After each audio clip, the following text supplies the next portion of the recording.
Hello, good morning. Welcome to The Big Issue. We are live on 97.3 City FM, also live on Channel 1 Television, and of course, across all our socials. My name is Selorm Adonoo. This morning, the morning, of course, comes after chaotic scenes in Parliament. This week's vetting of President John Dramani Mahame's ministerial nominees has been particularly denigrating of Parliament, many analysts have said. Indeed, the Speaker of Parliament has taken a bold step of suspending some members of the Appointments Committee and the General House. Two whips, the Majority Chief Whip and the Minority Chief Whip, have both been suspended together with two other members of the House, the Honorable Alasan Tampuli and then Jerry Shaib, member from Weja Gbawe. This is in connection with events that occurred on the night where Sam George was vetted. The members of Parliament took the law into their hands, destroyed public property on live TV, and the Speaker of Parliament deems this to be denigrating of the image of Parliament, and he has taken swift action. Indeed, aside from the suspension, he has constituted a 7-member committee to look into the matter and make appropriate recommendations. He has also asked the clerk to Parliament to look at the cost of damage and surcharge the persons involved or the persons who will be found to have taken part in the destruction to pay for it. He has also asked the clerk to the Parliament of Ghana to engage the Criminal Investigations Department for a full-blown criminal investigation into the matters of that night. Others have said that this is the kind of leadership we want from our leaders, and that this particular action by the Speaker of Parliament, no matter how it goes, will send some signal to other sectors of our country's leadership. Of course, the Speaker feels that, over the years, many people have taken things into their own hands, as in MPs have taken things into their own hands, and that has incurred the displeasure of the public. He is doing this to boost the public image of Parliament and ensure that the right things are done. Still in Parliament, there was an earlier matter which bordered on contempt of Parliament. The acting Chief Executive of the Petroleum Commission, MF Hardcastle, was in Parliament. Some altercation ensued, some words were used, and the Minority Chief Whip, the Honorable Anodompreh, felt that those words used were insulting to him and the institution of Parliament, and has asked the Speaker to look into the matter. The Speaker was to make a comment or make a ruling on this matter yesterday, but that didn't happen because of the bigger matters that appear to have overshadowed that. We'll look at all of that and see if indeed the MPs are asking for too much, or indeed there is a matter of contempt there to be looked at. Also, shouldn't the conduct of the MPs earn them respect? We'll look at all of that and put that in context. We'll also look at some of the vettings that have gone on. Okudjota Blakwa was vetted, and in the course of his vetting, the minority side recused themselves because the Speaker asked for a reconstitution of the Appointments Committee following the suspension of the two whips on the committee. The interpretation of the Speaker's ruling became a subject of debate at the Appointments Committee. Whilst the minority felt that the reconstitution or the meeting with the Speaker should be immediate, the majority thought that they had to continue the vetting and that meeting will occur on Monday. Indeed, majority leader who came in to the Appointments Committee said he had gone to speak to the Speaker and explained to him that it was almost impossible to meet him immediately, and the Speaker agreed to reschedule the meeting to Monday. These are the matters on our table today. I'll take a short break. I will come back, provide you some updates, and then we'll go into the matters. My name once again is Selorm Adonoo. This is The Big Issue. The show is live and interactive. You can join us on 020-444-7033 with your messages on WhatsApp, and we'll be happy to read them out to the rest of the world. You can also join us on WhatsApp on 0549-986-996, and your views will be heard. Take a short break, and I'll come back soon. Don't go away.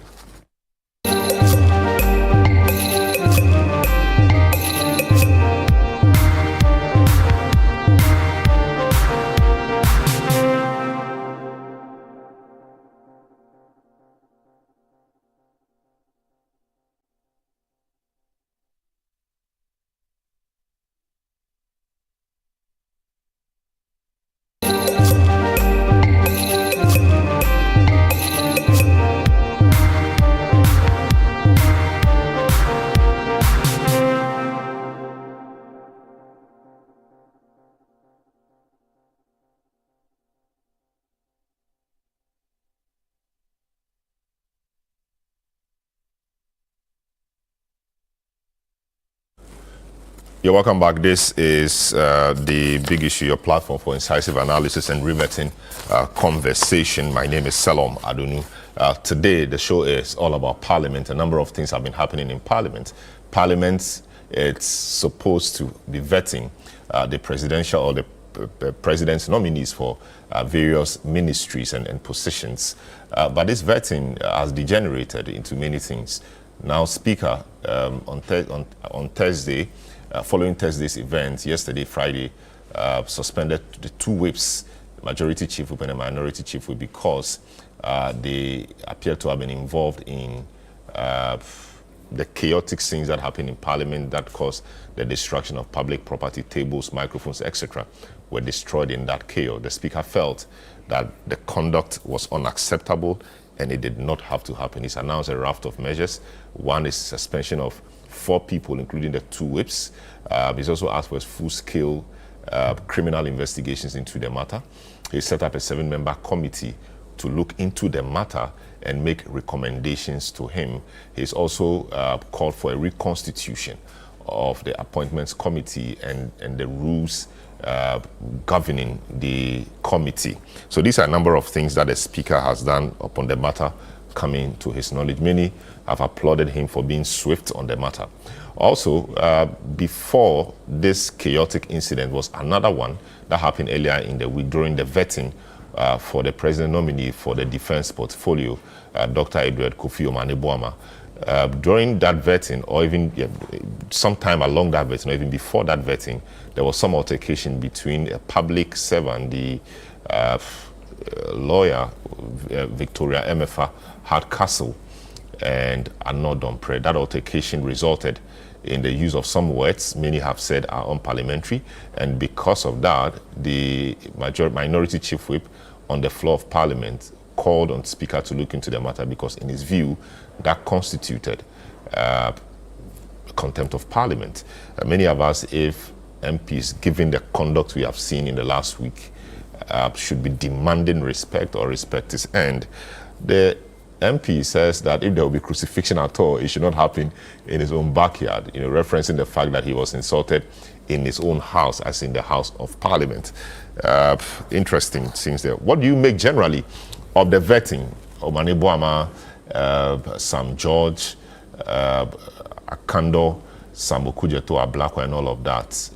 Were you impressed by the answers the nominees gave? Were you impressed by the line of questioning by the committee? What are your thoughts generally? We'll be happy to hear them on our WhatsApp 0204447033 or 0549986996. Let me just provide you a quick update, then we go straight and then deal with the matters. Now, the members of Parliament involved in the violent clashes during the appointments committee sitting on Thursday, January 30, have been suspended for 2 weeks. The decision announced by Speaker Alban Gbagbe on Friday intimated it is an indication of Parliament's strong stance against misconduct and breaches of decorum among members. The incidents in question occurred on the evening of Thursday, January 30, and the morning of Friday, January 31. Channel 1 News' Nia Ikuyokan has more in the following report. A disagreement ensued during the vetting of ministerial nominees at the Appointments Committee on Thursday evening, where the minority raised concerns about the day's proceedings, arguing that it had had a long day, hence the need for the rescheduling of the vetting of Samuel Okujeto Ablakwa, the Minister-designate for Foreign Affairs, and Kwabena Mintah Akando, the Minister-designate for Health. However, the majority insisted on going on with the vetting of these 2 nominees. This degenerated into chaos, with some members of Parliament as well as members of the committee breaking tables and microphones at the Appointments Committee sitting. Now, during proceedings in Parliament on Friday, the Speaker, Alban Gbagbe, described the incident as a blatant contempt of the House, thereby suspending both the majority and minority chief whips of the House, Frank Anodonpre and Roxanne Nelson Dafiamekpo, as well as the Gushegu MP, Alhassan Tampuli, and Wejagbawe MP, Jerry Ahmed Shaib. Leaders from the various caucuses should take the consequential actions to continue with their leadership. by the Marshal is hereby directed to ensure the full enforcement of this suspension in accordance with the rules of the House. The Speaker also announced the immediate recomposition of the Appointments Committee. I further direct the Clerk to Parliament to formally lodge a complaint with the Ghana Police Service to conduct a full criminal investigation into the matter for appropriate action. 4, I call for an immediate meeting of the Committee of Selection today, to reconstitute the Appointments Committee as a matter of urgency. Alban Bagben also established a 7-member committee chaired by Ho West MP Emmanuel Bejra to report on the matter within 10 days after its investigation. A 7-member special committee shall be constituted under Orders 5 and 20, Rule 4, to conduct a full-scale investigation into the events of yesterday and this morning. The committee shall identify all members involved in the disorder and submit its report with findings and recommendations within 10 days from today. The committee is to be chaired by Honorable Emmanuel Bejra.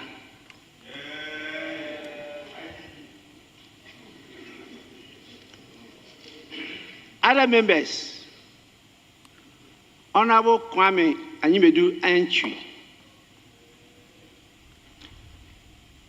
Honorable Gisela Akushika Tete Agbotui, Mrs. Honorable Abina Osei Asare, Mrs. Honorable Zaneto Ajiman Rollins, Doctor. Honorable Vincent Opong Asamoah and Honorable Bede Anwatazuma Zeden. I direct the Clerk to Parliament to cause to be undertaken a full assessment of all damage caused within the committee room and parliamentary presence as a result of the misconduct of the members. Not a single pesewa of public funds shall be used to repair or replace any damaged property. Instead, members found responsible shall be surcharged for the full cost of repairs and replacement with deductions.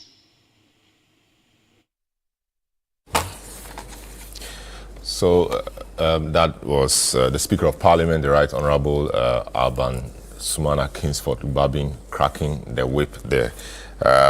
Let's introduce our guests for this morning. We have Dr. Kojo Asante, Senior Research Director of Policy and the Policy at the CDD, Samuel Obing, Executive Director, Parliamentary Network Africa, Franklin Kujo, President, Imani Africa, Kwame Jolly Gakpe, Honorable MP for Keta, and Vincent Eko Asifua, Member of Parliament for Old Tafu on the ticket of the MPP. Gentlemen, you are welcome. Let me zoom straight to Dr.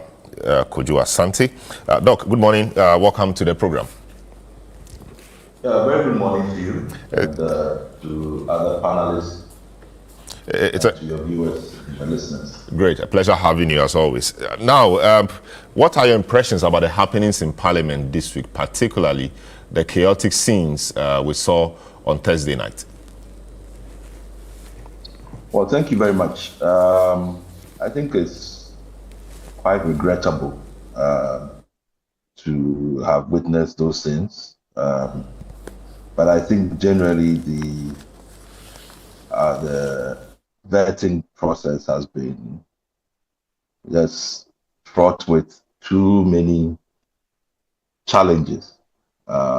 Just the conduct, the approach, the temperament of MPs really has not been good.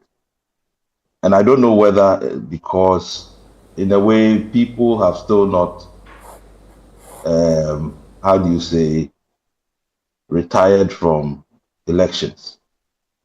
It seems the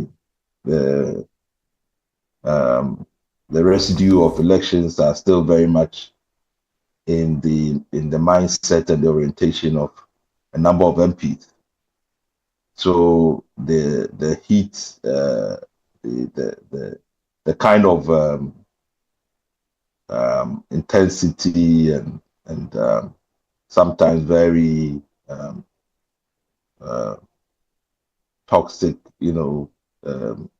feelings and so on. It's also been replicated during this vetting. And then I just also feel that there is too many times when it looks like people want to relitigate the campaign, things that scores that they need to settle and so on and so forth. And it's really taken away from what, in the views of most Ghanaians, we have very pressing issues. We have a challenging economy, governance issues.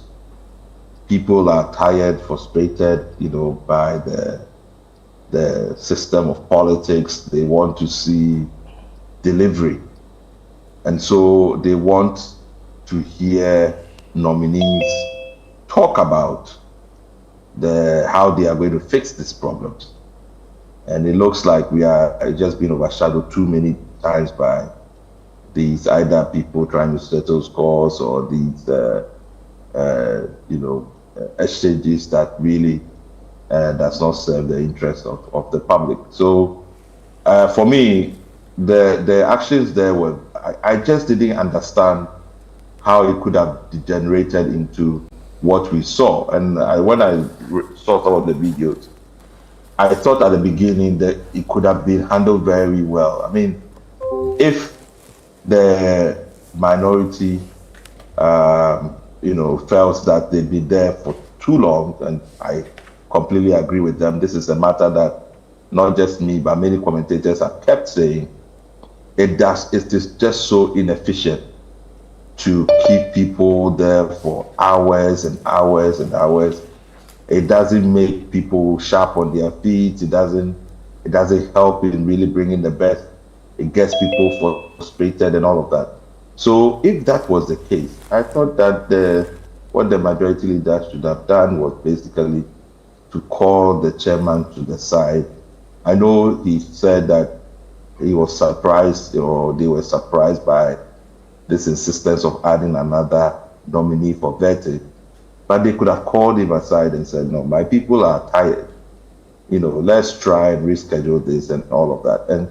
And trying, but the agitation and the banging of tables and all of that just then escalated everything and led to this very, very bad behavior. So something has to be done, and there's a lot of reflection and review of the standing orders, particularly around this process of vetting. That there's a lot that has to change to deal with that. And then I must say that also, Parliament, in dealing with these problems, they tend to forget that in all these appointment processes, and because it's a cultural thing for us, you have nominees coming there with their parents, their chiefs, their community members, and it doesn't look like in all of these problems we're trying to solve, we don't factor them into the process. Some people could be sitting there, they haven't even eating anything. And just, and these disruptions happen. People have traveled from long distances. The logistics of rearranging everything is so huge for some people. So the really Parliament needs to get its act together and try and deal with this. If we overcome this process, really we shouldn't repeat what we are seeing on our screen at all. I see. Many have questioned or have blamed the posture or the conduct of leadership for this. I mean, leadership on both sides. That it does appear that the both sides have hardlining positions, and nobody wants to compromise. And that if you compromise, maybe your base will think that you are weak. So the minority, even though are very few, have made a case that they will be. They call themselves now the mighty minority versus what the NDC calls them as a micro minority. And it does appear that they don't want to take anything lying down. The fact that they are few should not make them pushovers. And the majority guys are saying, no, we must have our way whilst you have your say. We have the numbers, and so it must be our way. The leaders don't appear to be wanting to meet in the middle. Is that not a possible cause to this as well? Yes, as I said, people have not retired from the elections, and they want to really litigate the elections. But they are living in a political bubble because, I think, on both sides, they should remember that 4 years is just, it's not a long time, right? And both sides are coming in to this picture with a certain narrative, all right? For the NDC, you want to reset government. You want to show Ghanaians that a lot of the bad governance of the MPP, a lot of the behaviors of the MPP, you are not going to repeat that. Ghanaians have rewarded, that campaign, that promise, that commitment with a large, majority in Parliament. So how do you fulfill that? How do you affirm, that commitment? It cannot be that you are going to, dominate, or you are going to intimidate or overpower or any of those kinds of things, because you are expected to, be the bigger person in that sense, right? So how do you manage that? And if you say that you are playing to your foot soldiers, it's not only your foot soldiers who voted for you, and it's not only your foot soldiers that are going to make the difference in any future election. So that I don't see how politically it benefits either side, And the same for the MPP. The issues of arrogance, issues of impunity, that I don't see how you overcome all of that, particularly coming from an election where Ghanaians have been very emphatic that they were not happy with some of your behavior in the past, that you are going to be seen as being disrupted, of the processes of government. That it was an issue that even in the last days of the election, when the NDC, took some of those positions, people were very upset that, yes, you may have a cause, but at the end, when you disrupt government, it's the ordinary people that suffer for it, because there are issues to be addressed. These have to be managed quickly so we can move on. So I think everybody is, and as I said, they are living in a political bubble, playing to the core supporters, because they would either be hailed or damned by them. But as I said, for the millions of Ghanaians, they are not communicating anything good. And I have to call out Honorable Govin Sabuja and Honorable Anodompre. So because I just think that the posturing, sometimes even the shouting, I'm like, why should it, as whips, they are really required to have the finesse, to lead the troops in a way that is constructed, and this push, that is almost kind of militant, confrontational push of both sides, I don't think is healthy. And it's just the beginning. It is just one committee, right? So yes, they might make their own political calculations and think that this is what the people are deserving. But I can tell you, from where I sit, it's not going down well at all. And if they are really serious about their political fortunes, they need to rethink those strategies. Is it not a case that we are seeing this degeneration because on the night of January 6th and the early morning of January 7, 2021, when Speaker Babin was elected, we saw similar chaotic scenes even in the House itself, and that has gone unpunished. Till date, the invasion of the House by the military and all of that we saw, nobody has investigated that. And so perhaps that has become the new order of the day. Can't we point this to, or can't we say that could have been the genesis of these chaotic happenings in Parliament in recent times? No, I think the 2021 one was terrible. And of course, that had its own context. I mean, the whole idea of a minority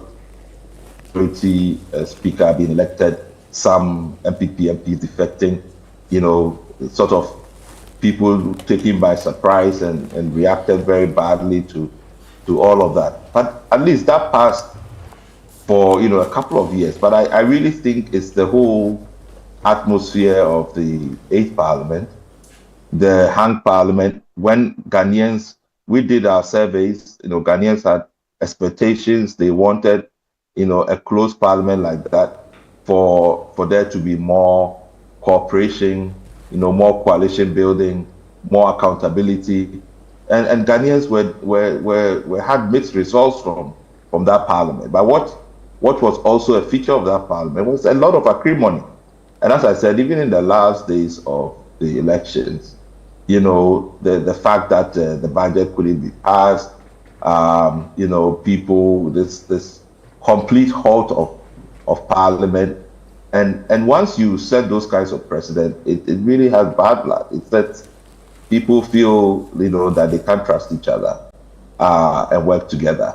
And the election itself was very acrimonious and in some cases even toxic. And it has carried into, the Parliament.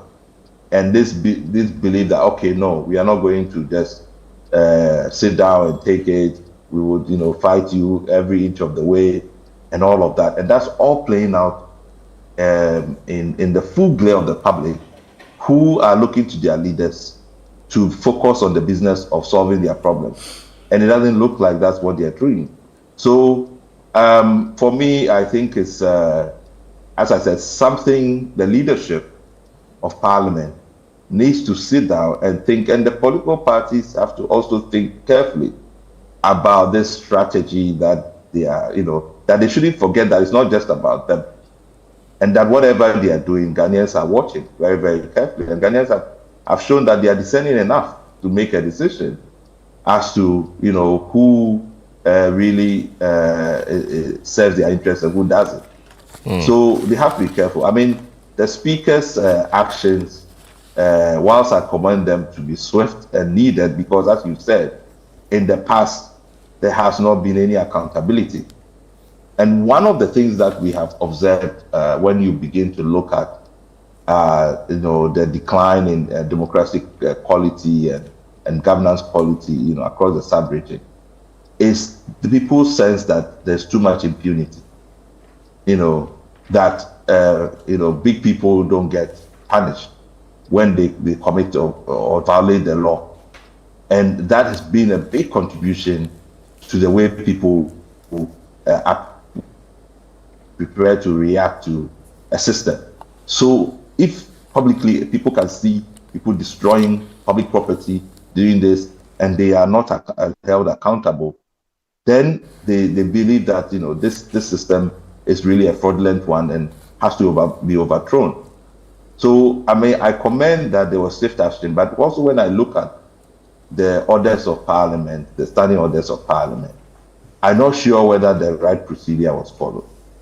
Because when you look at the issues of privileges, immunities, and so on and so forth, this is a matter that normally will be referred to the Privileges Committee.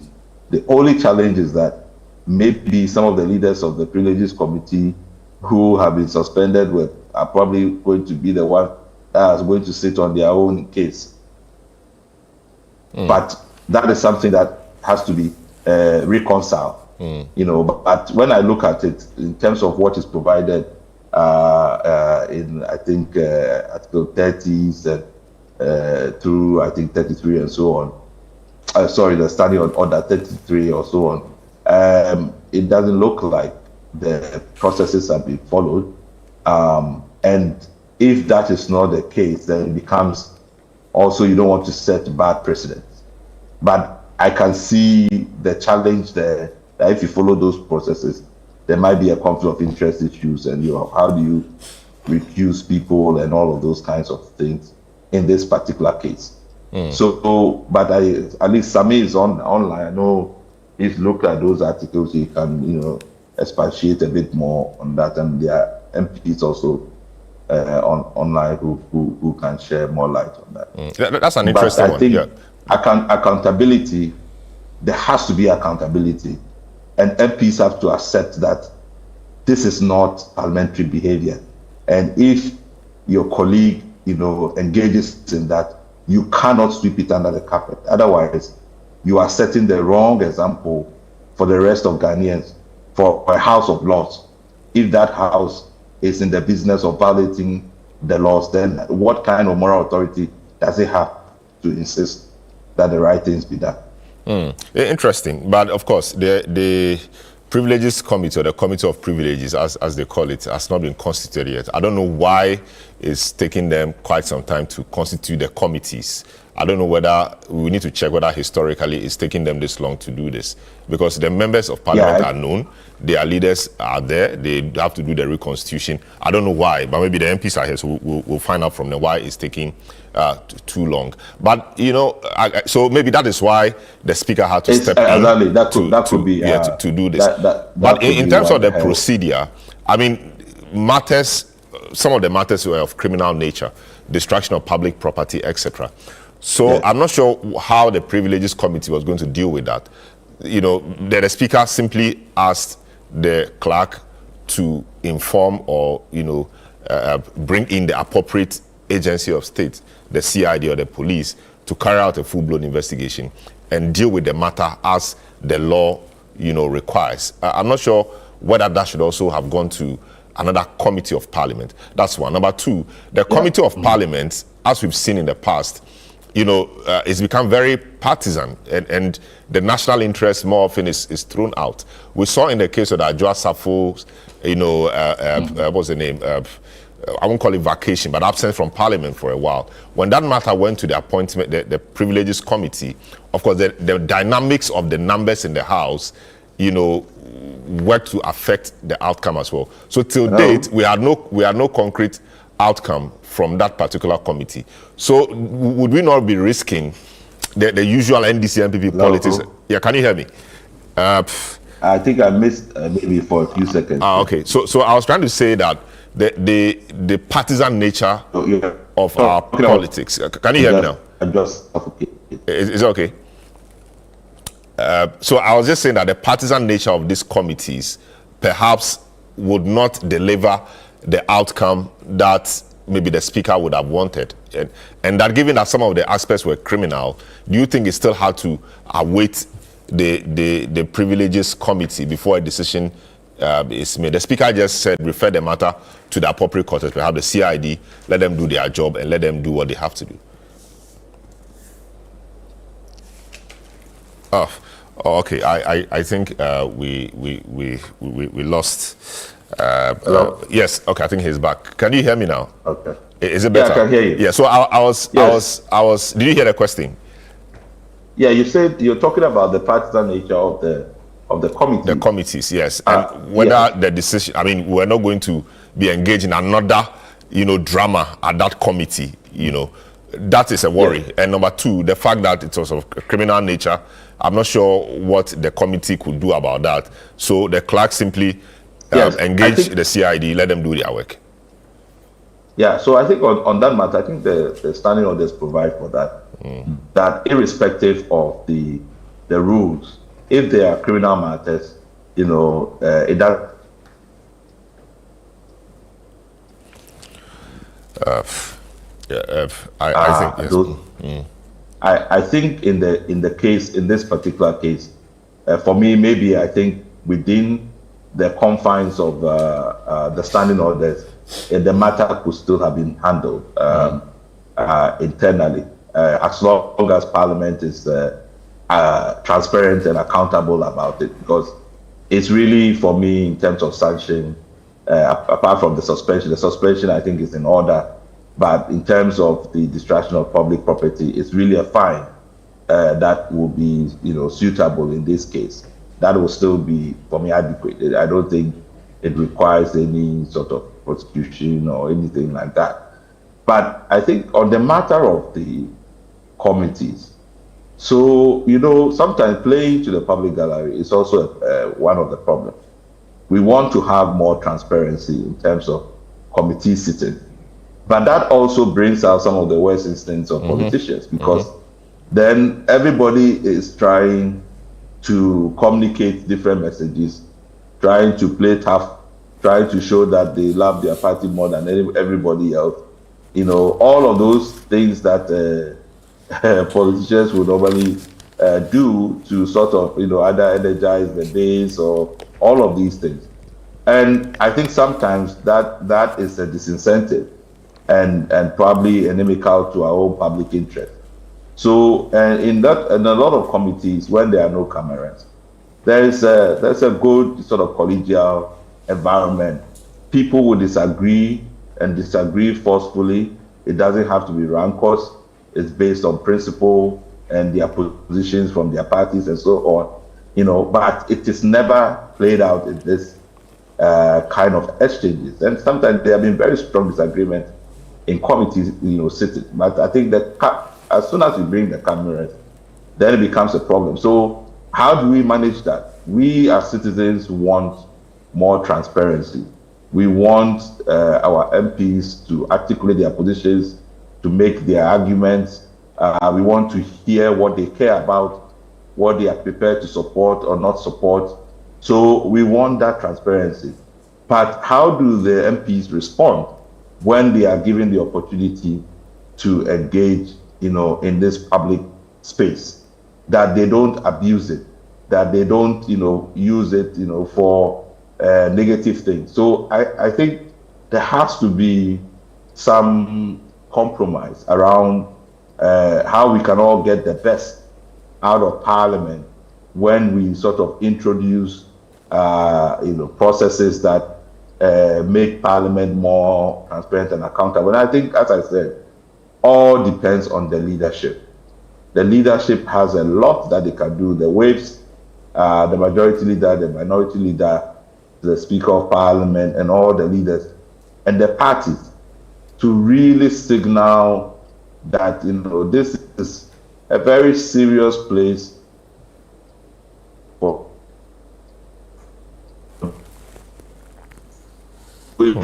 business. Has to serve bias. Otherwise, we are just wasting money every single day on people going to Parliament every day, and the business of government that is supposed to help all of us doesn't get done. So for me, I think, we are in a very challenging space and time. If these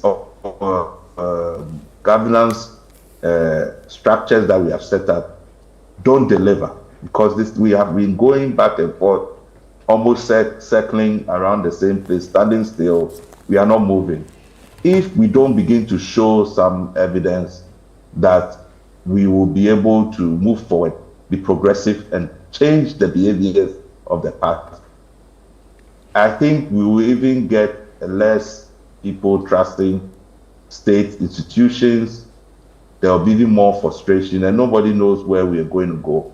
So the political class really need to step up and really show some leadership.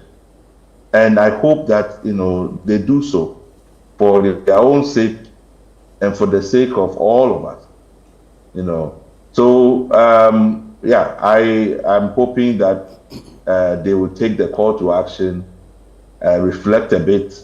It's very early days yet. The 9th Parliament can be a good Parliament, but they need to look at their tactics and the way in which they want to approach the business of governance, which at the end is the bottom line of putting food on our tables, providing housing, so, we can pay our schools, our children's school fees, we can find something to eat, we can find work to do. That's what it's all about, and we cannot spend time just doing these kinds of things that really are not productive. But I have to, maybe my comments on some of the main vetting. I think I didn't catch most of it, but there are questions around the integrity issues that sometimes I felt that the chairman didn't provide the space for members to probe further. And I will make one particular example. I mean, the issue about asset declaration, right?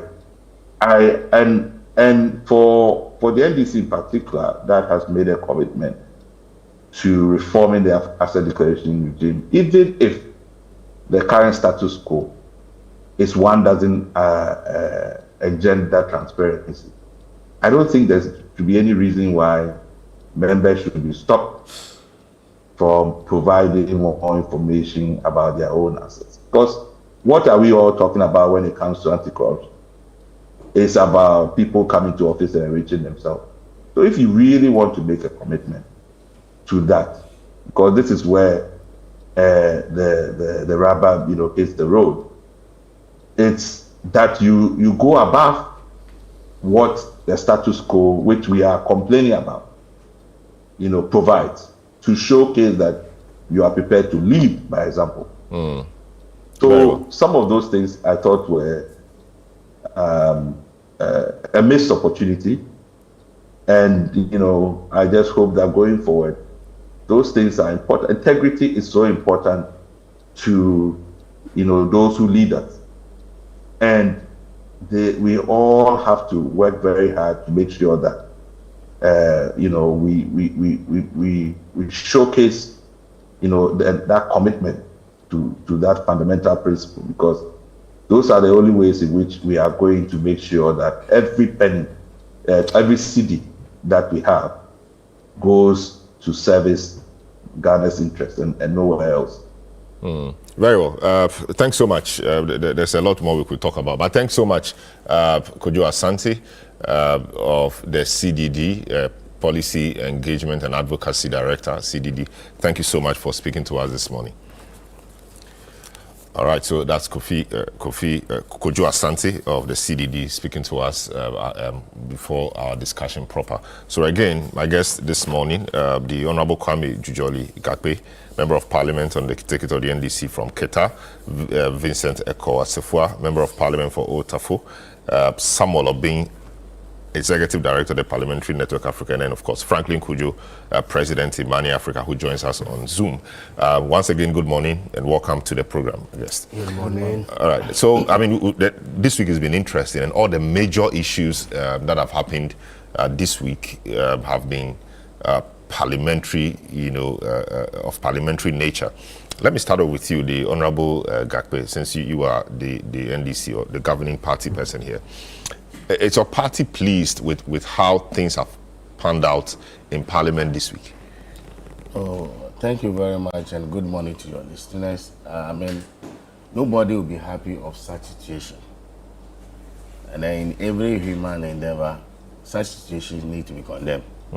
It's not, I mean, it tarnishes the image of Parliament and it doesn't put Parliament in the eyes of the Ghanaians. I mean, it's very bad. So anything that is not good, we need to condemn it. What do you think is the cause of this conduct in Parliament or misconduct? The issue is boiled down to numbers again. You know, we have a minority and a majority. And then they feel intimidated. So it's one of the key strategies to make sure they disrupt parliamentary activity. That's a strategy. Because the only way they can get their way is to disrupt activity. For instance, look at the appointment committee. We have 11 members. And we have 7, they have 4. And then we have the sector key areas where 2 people represent. So in total, it's 15. Quorum, when you look at our standing order, a quorum is the 1/3. And the 1/3 of that quorum of the appointment committee is 5. So any 5 person who is there as a committee member, quorum is formed and business can be transacted. Are you getting the point? So you remember they scheduled some key ministers to be elected on Wednesday. But because of the issue of parliamentary contempt, the appointment committee invited Mike Vomao. Oliver Vomao, yeah. Yes. So instead of they invited him, his appearance, I mean, took about, let's say, 2 hours. So after that, vetting is supposed to commence. But because of that issue, the whole day, the rescheduled ministers are supposed to be designated, supposed to be vetted to the following day. And these are people, you know, when it comes to vetting, people bring their chiefs from the communities, people follow them, their sympathizers follow them. And then some are far as that day they suppose, some people sometimes look at where Honorable Nikwe or Akando is coming from. Western up, you have to transport your chief from there, be in the hotel, feeding them. So that day, no work is done. And it's a cost to what? People who have been designated. So the following day, they're supposed to vet 4 people. So they are rolling the following day's ministers added to Thursday one. So making 8 ministers they're supposed to be vetted. But in the committee, there was disagreement. The MPP feels that they only do 4, and then the rest of the people, they will leave them. And then that doesn't order well for our chief. Look at our chief, that comes from far. And then the people. So the committee chair feels, the majority feels that they should do all. Even if it is burning the midnight candle, they should go on, proceed. And that, as at the time they feel like closing. And then the MPP feel that. But does that give, if people call people to come and cheer them up, you know, that should be their cup of tea. Because that should not stop Parliament from doing its work. Their job is to scrutinize, is to, you know, do all of that. So the fact that, you know, your people are there should not stop Parliament from doing it. So you chose to bring them, right? And so if for some reason they both agreed that on that day we are not vetting, and so let's do it the following day. And it so happens that on the following day they can only take so much. I mean, that should not be a problem the committee should worry about. It's not, you see, it's not like the following day can do so much. So when you are doing vetting, you must know, you have every information available to you. You must know the areas that you want to focus on. These are people we have worked with. You are being in Parliament with them. They are not new people. They are not strangers. Are you getting into Parliament? These are your colleagues, you have been working with them. So you know their character, you know everything. So there are area-specific areas you should be focusing on. If you want to test the person's tolerance, you know what to do. You know already it's with you in the chamber. If you want to test the person's maybe integrity, you know the areas you should go. Some of the questions, when you look at it, I mean, it's such that the questions you go to private issues, and then you expose the person to security issues. For instance, if you're asking me, where do I stay in Accra, I mention it, and your address is provided on the CV, you are exposing this to the public. And then these are politically exposed people. Are you endangering them? Because people can use that address to victimize you. My brother, do you know that I have been attacked by armed robbers 5 times? I was nearly killed. So politically exposed people, that one, it's a committee things we are doing, so you know everything is with you.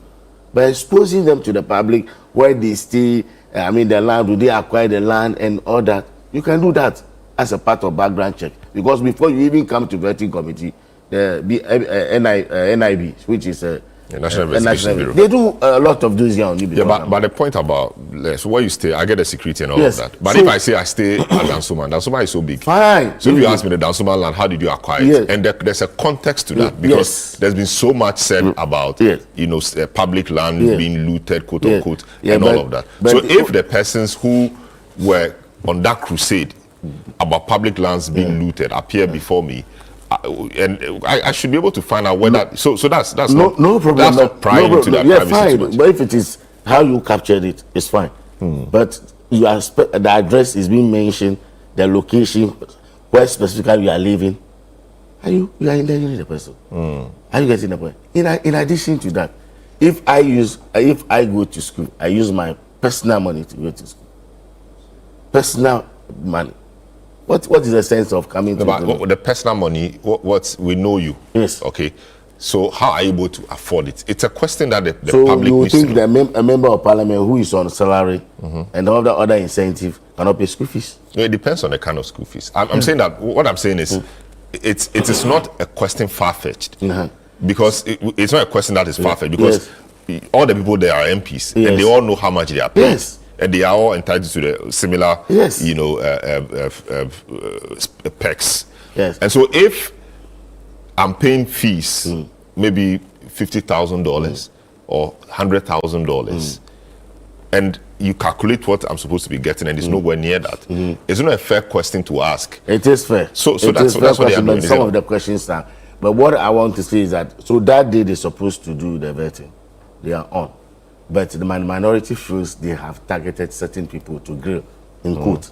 But it's always the case because there are people who are so active in getting the party to power. Yes. There are people who said quite a few things, and so it happens. Yeah, but that platform is not a platform to use to score. No, what's the name? Kojo Asani spoke about integrity, right? So if on the political platform I said ABC or I said Honorable Gakwe is ABC, and it's purely to malign you, there's no truth in that, and then you appear before me, shouldn't I be able to find out from you why you said so, or the basis upon which you said so? But you can't set agenda that everything they say on the political platform, when you come to that platform, they should come and retract and apologize when there is a truth in it. Because everything that is, so when they talk about Ghana, so it's for the people to now provide proof, which we saw some of them do. Yes, the proof is there. Yeah, so I'm saying that so the questions, I'm not sure, were too much out of place because they were relevant and the people provided the needed answers. And it was even good for the nominees themselves because they took the opportunity to clear. Yes, so themselves. some of the, even if I were them, I keep on saying if I were minority, some of the questions strategically I won't ask because he exposes them more. Look at, for instance, he exposes them more. So they're supposed to vet the people. So when they finish vetting the last person and they wanted to vet Akando, Honorable Akando and Honorable Ablako, because Honorable Ablako was a target. So at the end of the day, they refused. So previously, when you said you are not going to participate in the vetting process, you can actually work out. Honorable, of course, Franklin is there and Sam is there as well. But just quick one, don't they have to agree on the list before they do? They must agree. They have agreed so on the if list. you agree, it have been published. Yes, It have been but they said published. they were not aware. They are. Because every day, Just to point it out, it's a timetable. Okujeto Ablakwa presented or read his letter. Yes, you see, you have a schedule for all ministers designated to be vetted, and then you have a timetable from Monday to Friday. Are you getting the point? So if you are not able to execute Tuesday's one, you must know that you are going to roll that because it's not the minister's designated fault. It's a fault from The what? committee. The committee. So you must also be mindful of that. So you should have rolled that and then kill yourself a little bit to do some, and then add some to yesterday's one. Are you getting the point? But you only vetted only for, and then at the end of the day, when the chairman is judged on with you people say no way, you will not agree. So if you will not agree, the committee have a quorum, the majority have a quorum. Without them, they can still continue to do due diligence to the work. So if you say you are not going to participate. Previously, if we are not participating, we pack and go, and they continue to do their work. So if you are not going to participate, so be it. You can walk out, and then they say they will not boycott. They say they will not boycott, and then because of that, they were there and then to disrupt activity. I see. Sammy, you have been observing these things for a while. How different is this from all you've seen and known in the past? I mean, this kind of this parliament, this vetting, all the chaos and the vetting style and things like that. How different is this from what we have seen in the past? Well, this parliament is less than a month old, this 9th parliament. The appointments committee has just started its work. Remember that a lot of the things that are happening or will be happening in this parliament will be happening under a new standing orders regime, right? Very different from, mostly different from what the old one prescribes, including even the appointments committee. In the past, the appointments committee has the first deputy speaker as chair, just like it is now, and about 25 other members of parliament, not specifically defined. Now the standing order says that the membership of the committee are clearly defined. You must have a deputy majority leader as vice chair, you must have the minority leader as ranking, the 2 whips must be there, and then of course sector specific persons, 5 other members and what have you. So it's been defined, and for me that's why I consider this appointments committee under the new standing orders as a committee of leaders, right? There are only about 3 or so committees of parliament that are defined specifically for leaders. So like the business committee of parliament, it sets the agenda for every sitting day. So you expect that the leaders, on both sides will be the ones to sit on it and what have you. Like the committee on selection, it constitutes the various committees of parliament. So you expect that the leaders will be there. An appointments committee has been elevated to that status. What it means is that we expect more from a committee of leaders. For which reason, we do not expect to see all the things that we have seen this week from a committee of leaders. And for me, that sets it completely apart from what has happened in the past. Yes, in the 8th Parliament, on day 1 of their 4-year tenure, we saw what happened, and so it is not new. It's not new to have these things happen in Parliament. But the point is, must it be continued? Must it be entertained? Must it go unpunished? Must it go unnoticed? Are the Ghanaian people satisfied with how the people we have elected to represent us in Parliament are doing the representation and playing the representation function? So there are a few areas where things are different, with this new Parliament. I've explained within the context of the new standing orders. But there are some of the acts that have happened which are, in my opinion, shadows from the past.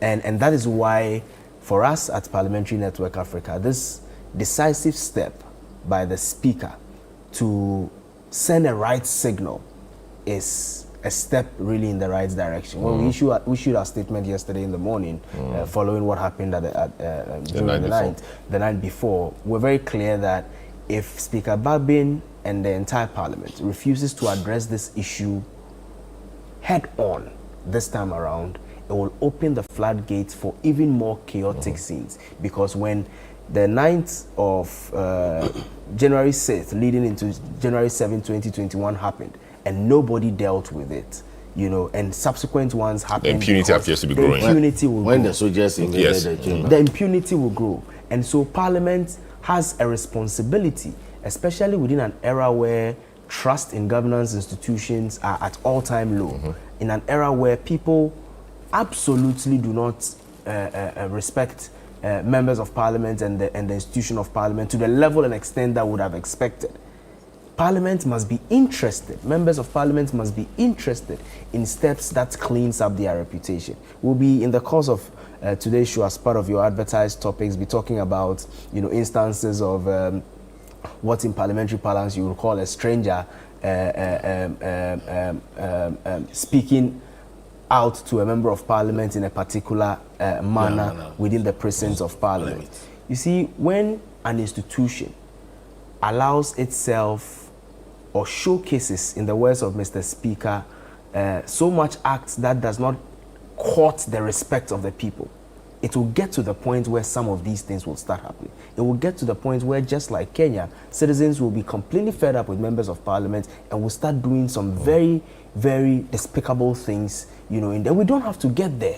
And that is the more reason why members of parliament must see this as an opportunity for them to rethink how they have approached issues in parliament and how things can be approached, going forward.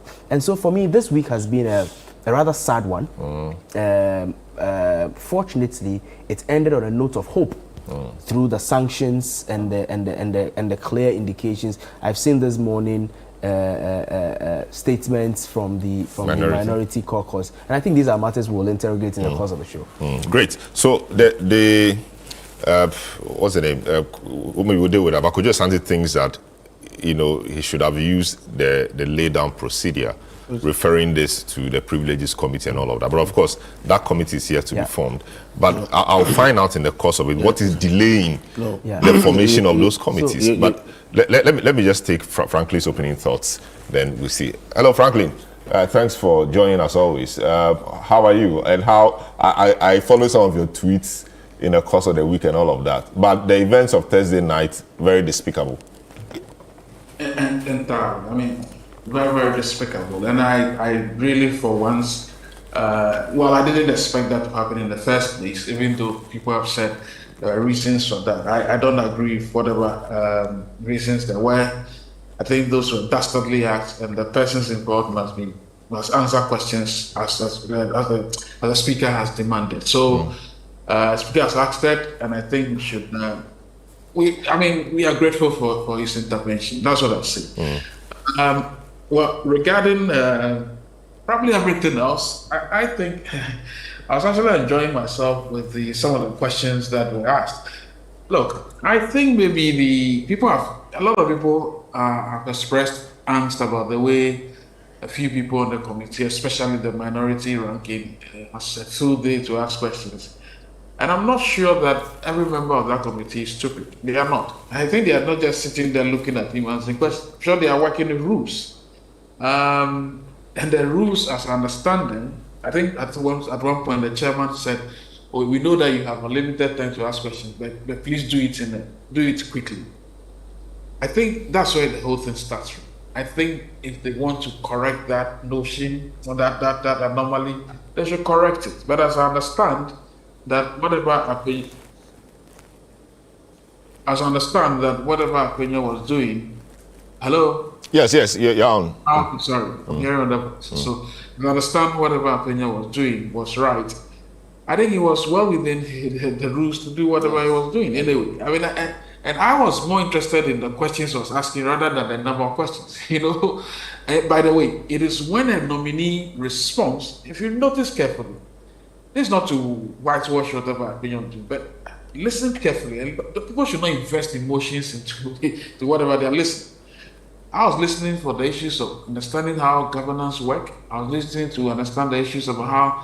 I'll come to that. But you see, the fact of the matter is that when he asked the nominee a question, and some of the nominees were heavier than others. Let's admit it.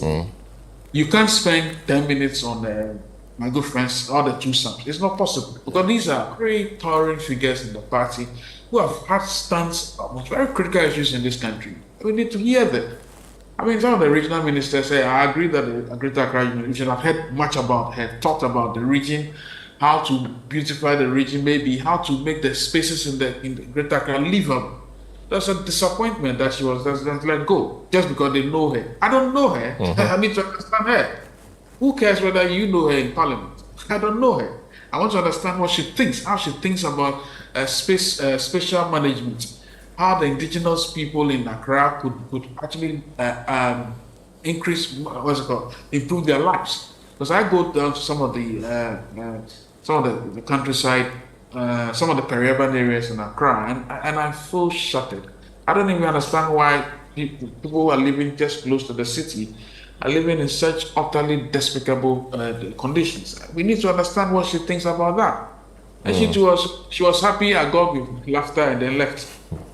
I don't think that is the way. Look at yesterday, some of the regional ministers, it was as if buy one, get one free. They passed them like, I see they were it's a conveyor belt, and then they just left. Nothing substantial, nothing about the economic capabilities of the regions. No. We have not been learned on one district, one factory. When Nanado did that, we are saying that, look, understand the capabilities, the viabilities, the profitability of these potentials of this district before you even cite factories.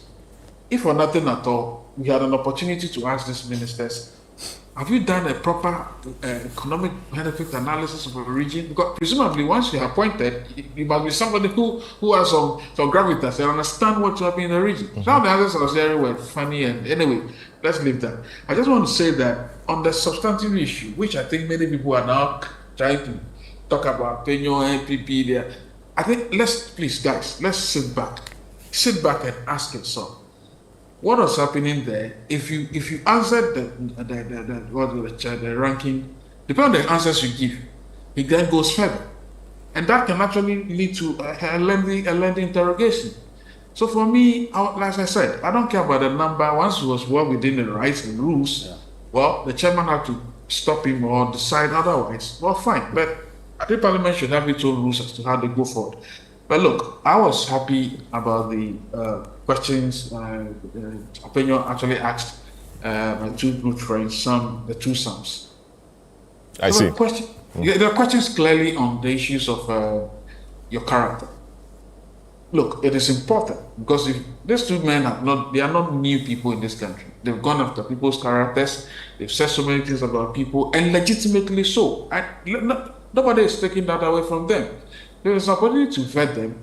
Trust me, everything that they have said or done will definitely be part of the questioning. And it's for a good reason, so that people will say you come with equity with clean hands, so that it also be treated the same way. So if you said certain things about a person, and then they said, probably the president is responsible for everything that happens, whether he knows about it or not, they need to put you to strict proof. And at the end of the day, the opinion manager exact that from the nominee.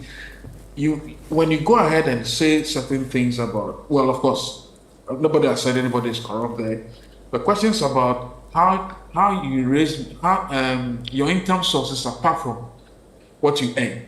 But people see you, people know you, they know where you live, everybody knows that. So when questions have been asked about that, I was happy because I wanted to understand the root cause of what I call some of the campaign finance issues we have in this country. We need to understand those. So if you have gone after somebody's property, however he acquired it, whether in public or private, and you have a chairman of ORA that is supposed to recover all of this asset, we need to also understand how you acquired yours. It's simple. And I don't think there's any witch hunting or anything wrong at all. I think people are invested motions in this whole thing and making it look like somebody is after somebody. I think it's totally wrong. Ghanaians, be careful. And I suspect that question about where my good friend stays was legitimate and relevant. And I think the chairman did a great disservice to the country by coming to the rescue of my good friend. But even Sam himself was willing to volunteer information. So it was tried knowledge that, well, if somebody probably was earning maybe 15,000 a month, and nobody says he's not saved money, he's done so much, he's done so well, and he says he lives at the place where he's paying rent, we need to understand how much the rent is. This is a public officer, it's not a private person. That he'll be paying rent for a good 8 years. I mean, anybody can question whether it was an economically wise decision he took, but hey, that's his choice. But public servant, we need to understand how he's making those decisions. Everything is up for grabs. When you're a public officer, everything is there. So I think I was rather following for me to learn how, for instance, and to think that some of the nominees never answered questions about the alternative source of funding was a bit worrying. And I think we should stay back and actually analyze what had happened. Yes, we can quibble with the number of questions that were asked, and I think we should do that. But that itself has to be dealt with at the committee level. It has to be done. And I think we are learning as we go forward. But for me, I was actually enjoying and learning at the same time. It was a great disappointment that the minority refused to serve after trying to understand what the speaker meant. And then since the minority left, just look at the show that occurred. There's a comedy like Contempt. And people were just we go. That what happened was not vetting. It was a comedy. I see. Great. Frankly, so hang in there. Let me talk to Vincent Asifua, MP for Otafu, MP for Otafu. We've seen him a few times on the appointments committee. I don't know if he's a member or a subject matter member. He will clarify that. Vincent Asifua, good morning. Welcome to the program. Yeah, Selorm, good morning. Yes. Good morning to Franklin. Yes. Given the new way the standing orders are dealing with members of, categorizing members on the committee, are you a member of the committee, or you are a subject matter member, or you're a friend to the committee? Because we see you asking questions and all of that. Well, I'm a friend to the committee and also a subject matter member. Okay. Of the... All right, that's fine. Many have said that the approach your side has used in vetting these nominees is not been the best, in the sense that you came to be disruptive rather than just to have your say, so the majority will have its way. What's your comment on that? Well, there are opinions, and such opinions will have to be accepted. Fortunately for us, at the same time that we are having our vetting, the United States of America is also having their vetting. They call it confirmation hearing. I took time to also watch how these are done. You could clearly see that as a democracy, we have a long way to go. We have a lot to learn, and when some of these things are exposed in ours, we find a way to learn from it and see how best we can better ours. I reject any proposal for anybody to say really that we are using that to settle personal score. At least I can speak for myself. At every point in time that I've had the opportunity to ask questions on the committee, and as Franklin rightly puts it, there are some of them who have gone after the characters of people, and so it is important for the Ghanaian people to also know that indeed those who are coming with some amount of equity should come with clean hands. And anytime that I had an opportunity to ask a question, I asked questions based on some of the things that they themselves have said, so that it would clarify the things that they themselves have said. Having said that, I think there's an opportunity and there's room for improvement. We can, as it were, use our standing orders, amend some of them to make sure that, even though the Constitution of the Republic of Ghana do not specifically talk about vetting as a process or as a procedure in approving nominees, ministerial nominees. However, since this is becoming the norm in the convention, we have to find a way to regulate that procedure, learning from people who are doing it better. As I said, if you watch the confirmation hearing of the United States, even members of the committee are able to ask questions related to the sector that the person is going. I watched RFK Jr.'s vetting, who has been nominated as the Secretary to the Health, and you could clearly see that, I mean, he had the opportunity to be able to espouse what he thinks about the health sector of the United States of America. And I think that as a country, you cannot box members of parliament from asking relevant questions and say, ask only 3 questions, you only have 1 follow-up question. You cannot really bring out the best in the person with such a But procedure. even in the American example, they don't have unlimited time to ask questions. They have a time.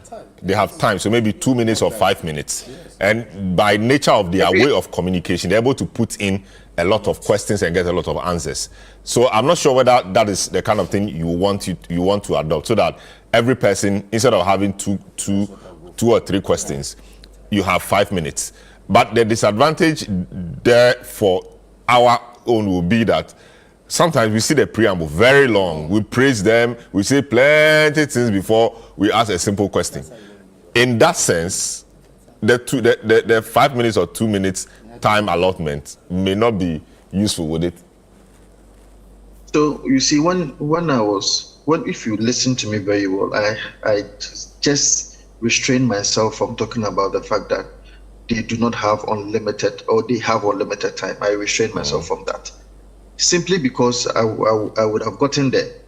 I am saying that members of parliament who are members on the committee, per our own regulation and per our own standing orders, if we so much desire to make sure that we use that process as a process of bringing out the best in our people, we can regulate it in such a way that members of parliament who are on the committee can have enough space to be able to bring out the best in such people. And that is why I said 3 questions to members of the appointment committee is simply inadequate, is simply not enough. You cannot use 3 questions to bring out the best in the person, because there are some of the questions that will need a number of follow-ups so that you can put matters into proper perspective. So for example, and now I get to where you wanted to get to. If you give me 30 minutes to ask my question, obviously, if I have a lot to ask and if I have a strategy to bring out the best in the nominee, I am going to cut off all, because those salutations does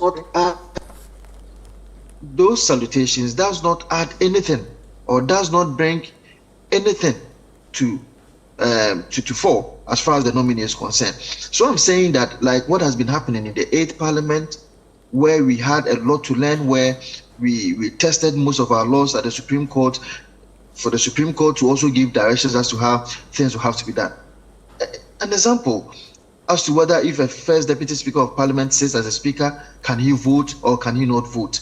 Because the person is a member of Parliament first and foremost. So we are still learning, and this brings some amount of an opportunity for us to see how best we can better our system.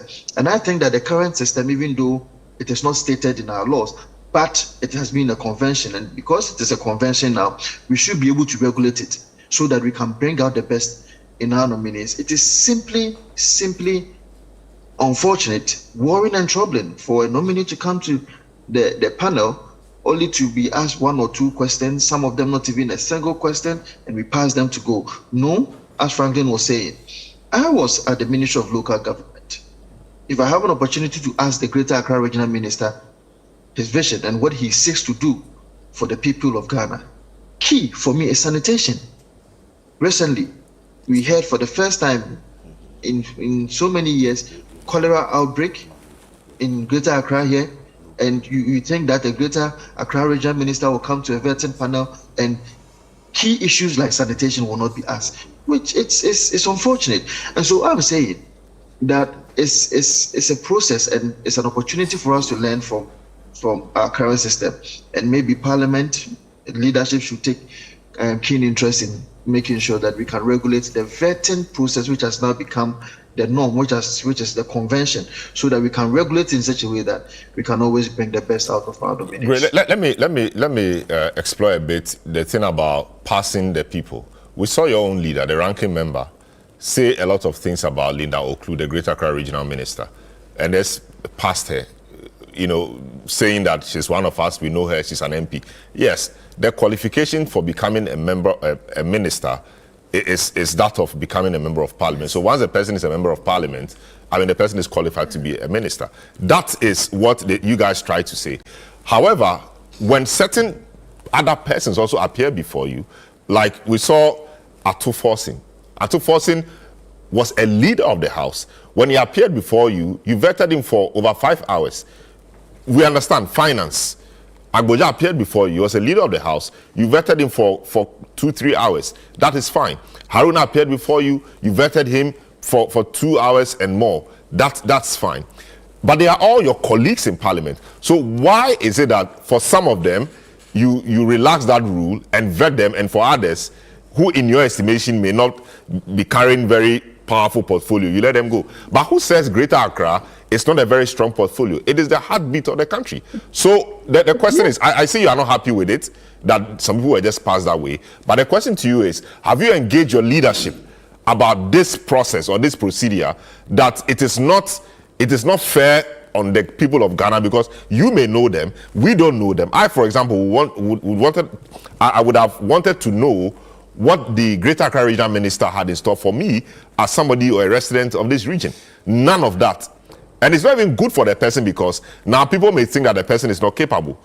The person would have wanted the opportunity to espouse his or her vision. Now that opportunity is not given. Not a pretext that is one of us. Have you spoken to your leadership? Have you raised it at leadership meeting, or when the cameras are off, you guys are meeting? Have you raised those issues? And what has been the response, if you have?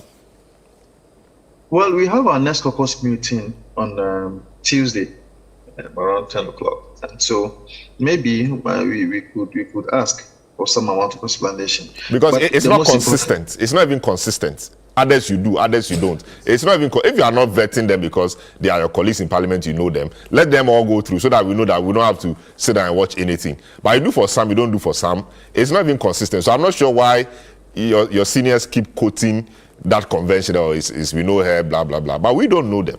We want to know them, and they are coming to serve us.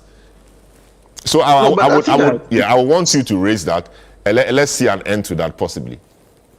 I think I agree with you, because you see, when the Constitution says that, I mean, a member of anybody who qualifies to be a member of Parliament can be a minister, or anyone who is a member of Parliament qualifies to be a minister. If that should be the argument, of course, then people should not be vetted at all. But as I said, it's not a process, or what happened with Madam Oklu is not something that I agree to. It's something that I am worried about, because having sat at the Ministry of Local Government, I have seen a lot of challenges with Greater Accra, and I've seen what the regional minister can do for the people of Greater Accra. And so it's not something that I accept. But I'm saying that I am a Ghanaian first and foremost. You're a Ghanaian first and foremost. We should come to some amount of unanimity as to how we can approach some of these things, especially where we can, as it were, make our concerns known, so that the parliamentarians will know that it's about time that we regulate this vetting process.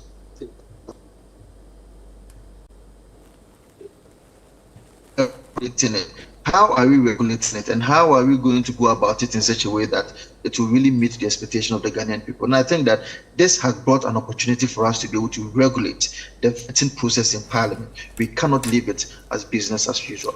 Yes, I'll quickly get to the Speaker's decisions and orders and sanctions and all of that soon. Prior to, was it the beginning or at some point in yesterday's proceedings, we saw, I think before Kujeto appeared, we saw a press conference addressed by your leader, ranking member Afenyo Makin. I saw you behind him, etc.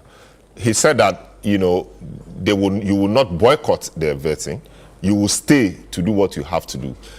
But if you stay to do what you have to do, and what you have to do becomes disruptive, of what benefit would that be to the country and to the government business? We know that you guys say you must have your say, others must have their way, because it's a game of numbers. And so you could make that point by boycotting or by saying what you have to say. But to stay and say you will make it, I mean, you will stay and be heard at all costs, that is the cause or the genesis of the disruption. So if, for example, you thought that you were tired, you didn't have to continue, and so you would leave, and you failed to secure some compromise from the other side, what you do is to boycott the process, and it goes on record.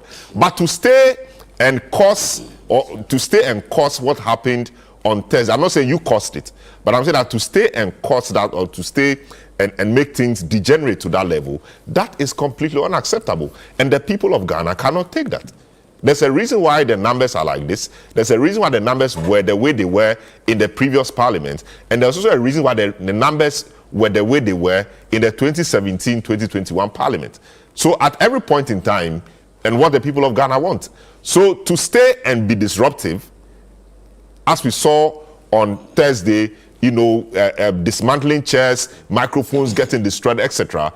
It is a pain to the Ghanaian. What do you say to that? So, first and foremost, let me condemn whatever happened that night. It's unfortunate. It is unparliamentary. These are things that should not be happening. From where we've gotten to as a nation from 1992 to today is not something that should be happening, and I condemn it. In all spheres, it's something that should not have happened at all. However, you see, when you see that if there is an issue where you're not happy about, the best way for you is to boycott it so that you put that on record. I mean, that is what you have just said. Maybe that should have been a route to take. But you see, before the committee sits, they go about with something we call precedent engagement. An agreement are made there, some consensus are agreed on, and we believe that when we go for the precedent engagement, whatever is agreed upon there should be adhered to. Now, with respect to what led to the disruptions at the committee, was that a day before the vetting, and even that morning when the precedent was done, normally what our chief whip does is that he puts on the platform, or he advertises the people who are supposed to be vetted based on the precedent arrangement. So when the list came, there were 4. And normally what happens is that it gives an opportunity for subject matter committee members to prepare their questions, or to prepare themselves and know what time they should move from plenary, or they should move from the chamber to the committee. So when it was advertised, the Honorable Okudzeto Ablakwa was not part of it. So I had cause to even put it on my Facebook wall around 9 or 10 o'clock that I have seen an advert of the Honorable Okudzeto Ablakwa saying that he will be appearing before the committee at 1 o'clock. And I indicated that it was not going to happen because per the advertisement and the press-setting engagement, he was not part of it. That is what I had from our chief whip. So I made that conclusion. And indeed, the vetting did not happen because, in our estimation, he was not supposed to be vetted that day, because of what happened a day before with Vomawa's invitation to the committee. So I was surprised to have seen that the Honorable Ablakwa was at the premise that night expecting to be vetted. So you see, if you want to insult the intelligence of your colleague, when they have been pre-setting arrangement that these are the people that we want to, or we are going to vet, and you still want to do the vetting for people who have not been agreed upon to be vetted that day, yes, you can boycott. But when you boycott, in our estimation and in our calculation, especially knowing very well that the majority side was doing that so that we can boycott, so that they can have their way. You see, that is where the problem came from. They just wanted to play on our intelligence, and they were telling us, if you don't agree, boycott, leave, so that they can do their thing, like what happened yesterday. That is all that they wanted. And we felt that we needed to stay and make sure that the right thing is done. The right thing being done does not mean that you should destroy state property, and that is why I'm saying that I condemn that. I frown on that. It's a troubling situation. It's a very worrying situation. It's not something that should have happened first and foremost. But I think that the media should also see some sense, or should analyze the situation and see where the problem is coming from. Okay, because if you have agreed not to vet someone on a particular day and insist on vetting, it is likely to bring problems, you know, and that is where Vincent, not to cut you, but I think that agreement you are talking about is contested, because that's your side of it.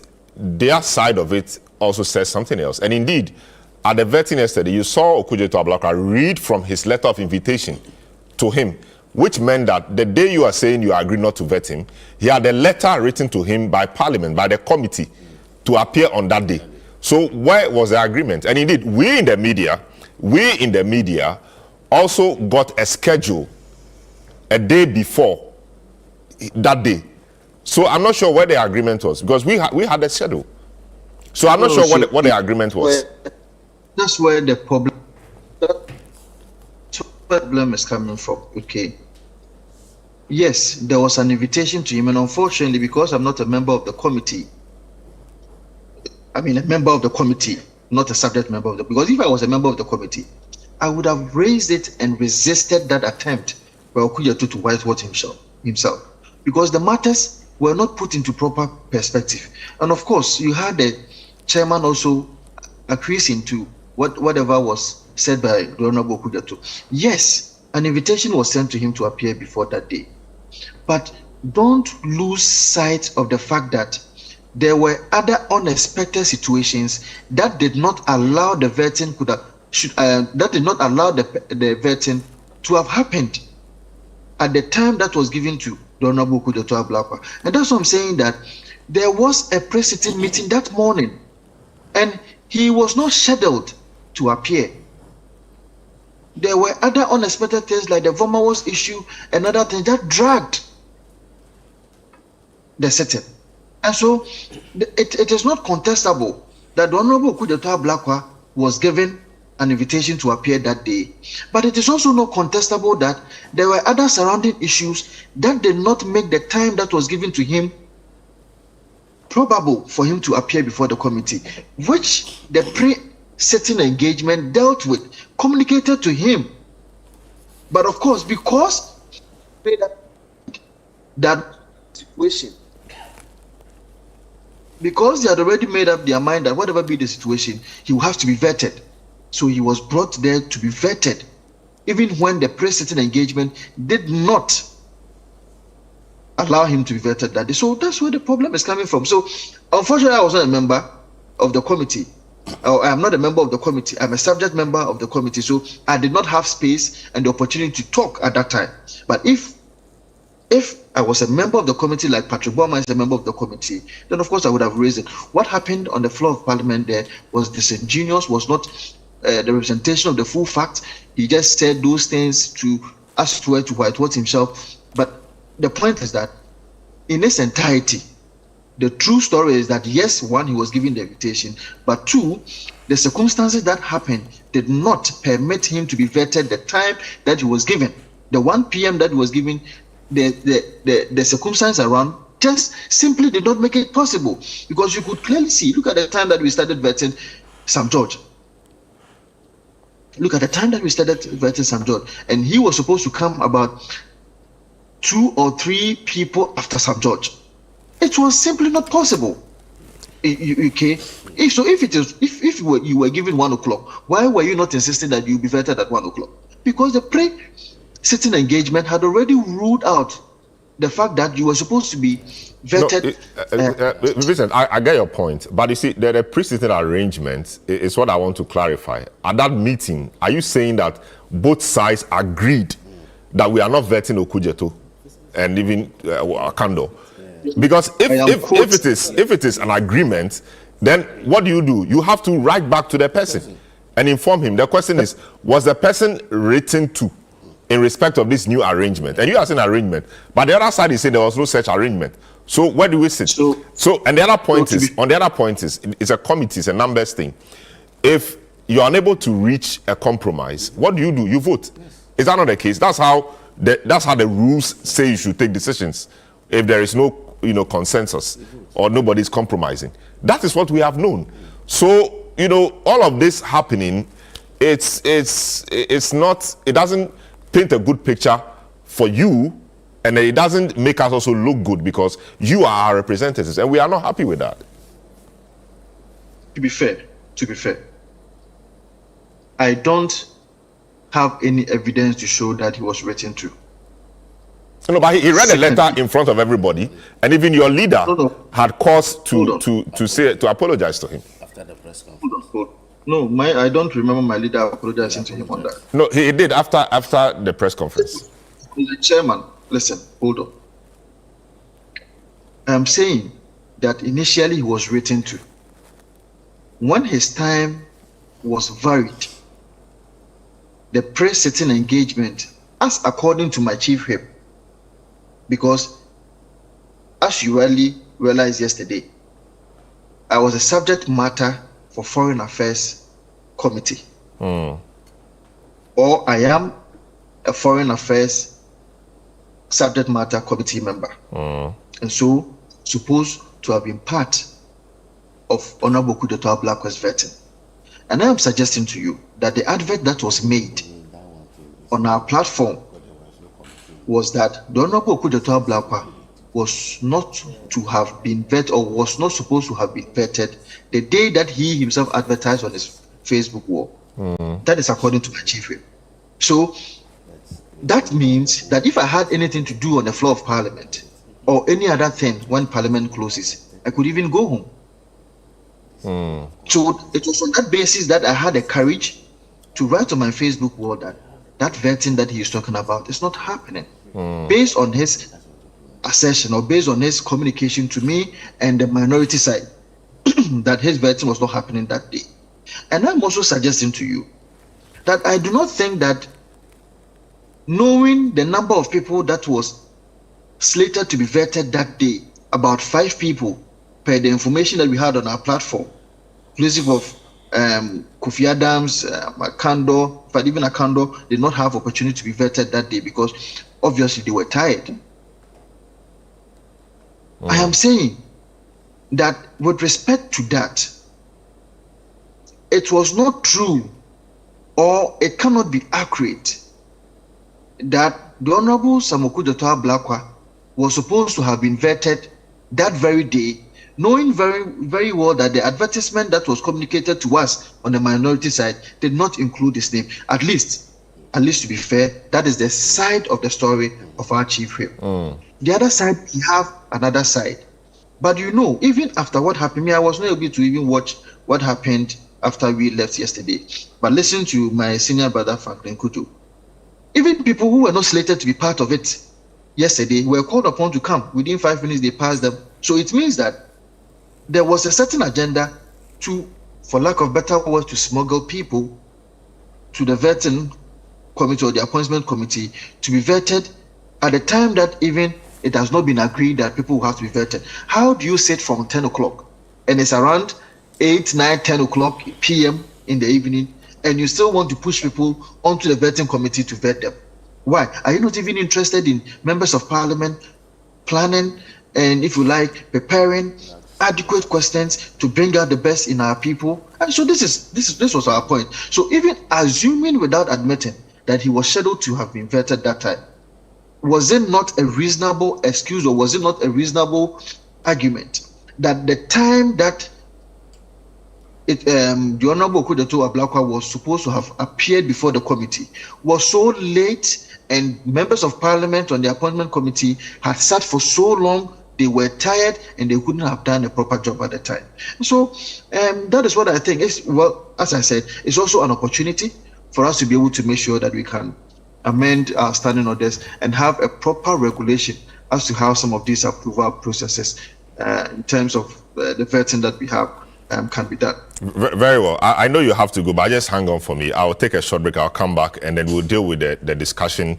We'll deal with the discussion about the sanction proper and what your side has put out. Your side has described the decision of the Speaker as an unfortunate overreach of parliamentary authority and a blatant display of selective justice and an attack on the democratic principles that underpin our legislative process. I'll get to that. So kindly hang on for me. Let me take a few of your messages before I go. This one says, Ernest in Accra, I think the way the majority is doing by praise-singing nominee during vetting is not appropriate, and that gives the chance to the minority to ask more questions. And the behavior of some nominees are not good, because even if you seek for a job, you can't behave like that. Okay. All right. Bobby from DC says, good morning, Selorm. It is the thinking of a section of the public that the MPP is deliberately obstructing the government by delaying the process of vetting. I mean, it's a question you're asking. How can one imagine so, seeing how quick some nominees were discharged? It has always been the case.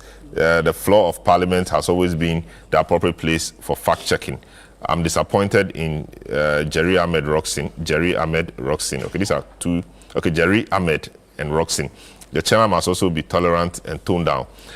Citizen Francis says the majority's actions in Parliament last Thursday were a shameful display of power politics, which Roxin Lafayette was aggression and refusal to compromise, being particularly unacceptable. Kudos to the mighty minority for standing firm and refusing to back down. Your comments still welcome here on 020-444-7033 as displayed on your screen, or 0549-986-996. We'll be right back and we'll look at the Speaker's decision proper. Don't go away.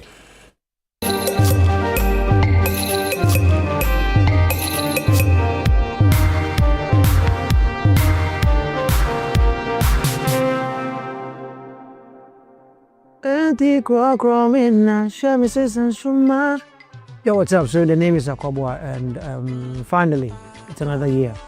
She's a Love concert. You're coming big time. So Mumfanche is the last time it couldn't come off. We were very busy. But this year is coming off on the 14th of February. Remember, 14th of February. Mid-year 14th of February. Palms Convention. Palms and Infant Convention with our any baby, a Palms Convention. So yeah, tickets are out finally.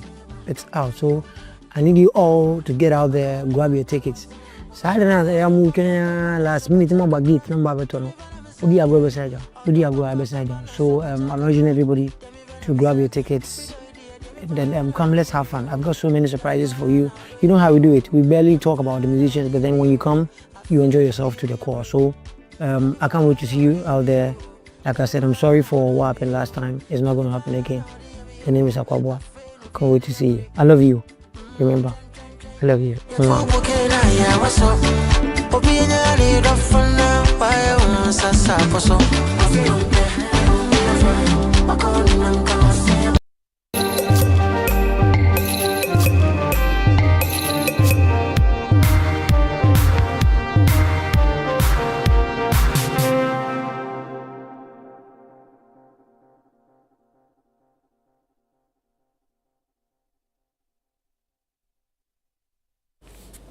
Yeah, welcome back. This is the big issue. My name is Selorm Adonoo. We are live on Channel 1 television and on City FM. We're looking at the happenings in Parliament this week. We've dealt with the first part of it. We're now looking at the Speaker's actions. The Speaker has made a few orders and has sanctioned some members of Parliament, sanctioned 3 minority people and 1 majority person. This comprises the two chief whips, Majority Chief Whip Nelson Eche Roxin Dafamekpo and Frank Anodompre for the minority. Also sanctioned or suspended the Gushegu Member of Parliament Alassane Tamponi and Hassan Tampoli, and then Jerry Ahmed Shaib, who is the member from Weja, and actually also a deputy whip. So that's what it is. The Speaker wasn't happy. He made some far-reaching orders. So, for example, he called for investigation into the violent confrontations amongst MPs during the confirmation hearing. He also set up a committee so that committee setup will be chaired by the Honorable Bejra, who is NDC member from Ho Central, I think, Ho West, yes. And then the committee shall identify all members involved in the disorder and submit its report with findings and recommendations within 10 days from yesterday. This membership of the committee, MP for Ho West, Emmanuel Bejra. Other members include Member of Parliament for Asante Akim Central, Kwame Nyimedu Entry, MP for Wutu Senya West, Gisela Teta Agbotui, MP for Tiwa West, Abena Oseasari, Member for Klote Koli, Dr. Zaneto Jima Rollins, Member for Doma West, Vincent Zopong Asamoah, and Member for Laura, the Honorable Bid Zidin. He also directed the clerk to Parliament to formally lodge a complaint with the Ghana Police Service to conduct a full criminal investigations into the matter for appropriate action. So appropriate action could mean a lot of things. They could be prosecuted, a lot of things could happen. What transpired was not just, he said what transpired was not just a gross affront to the dignity of Parliament, but also a blatant contempt of the House. So that's members of Parliament themselves being contemptuous of the House. He's also called for a select committee meeting, which also generated a whole lot of things. A select committee meetings to reconstitute the appointments committee and relook at the rules and all of that. So first of all, let me start off with you, Honorable Gakpe. You are in the majority. The Speaker's decision has been long overdue in terms of the misconduct of some of you members in the House. And so it has come this time aptly. It's been appropriate and it's right. Do you agree? Yeah, but that is within the context. You know, if Parliament, the military invaded Parliament, that time, that was during the Speaker's election. There was no Speaker in place. So no sanction can be, it can't do anything. No, but it could have been investigated. Yeah, it could have been investigated, but this contest is different. Here, we are, Speaker is in place. And when you look at our standing order, if a member have contempt issue in the presence of Parliament, the Speaker can actually sanction immediately. It's in the rule. But if the member misbehave outside, that is where the Speaker have the right to refer him to the privileges. So you have to look at these issues. So what the Speaker did was right? Yes, it was right. He didn't have to refer it to the privileges committee. It was right. And that's why people don't know. Because it's two-way. One, you are in the presence of Parliament and you rightly, contempt of Parliament, Speaker can apply sanction immediately. But if you misbehave outside, that is why they will refer the issue matter to privileges. So that one, the Speaker is right to do what he did. And then I put measures in place to investigate appropriately and come back. And also having given clear direction for police to come in, CID, to investigate. It's fair. It should be fair to the Speaker. This is somebody who has been in Parliament for long, and he knows the rudiments of Parliament, he knows in and out of Parliament. So before a Speaker takes decision, you know that he's an experienced person, and he knows what he's doing. So at this time, we need not to fault Speaker. He's right to do that. I see. All right. So Honorable Vincent Sefwa is leaving. So let me just finish with him. Then Sami and Franklin will come back and digest the rest of the issues. So Vincent, yes, thanks for joining again. The Speaker's decision, your side says is unfortunate, and your side is saying that it sets a very dangerous precedent. Why do you say so? Well, so first and foremost, in Akan, we have this adage that asem no betimi adibem na udibem, but said the obekoso aye no na ma wakudifo. So I've paraphrased the adage. I agree with the Speaker of Parliament when he gets livid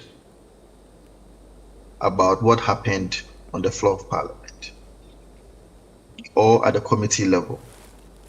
But that's where I have a sharp contradiction of an idea as to what my brother in the studio is also saying. One thing that we should know is that at the level of the committee, it cannot be described as the presence of Parliament. That is a Parliament properly so constituted. What happens at the committee or anything that happens at the committee cannot be described as the presence of Parliament. And for that matter, it is not a Parliament properly so constituted. I disagree with that argument because whatever happens at the committee or whatever is being done at the committee, in my estimation, is a Parliament properly so constituted. That is number one. Number two, the Speaker of Parliament may be right in getting livid and getting angry about what transpired.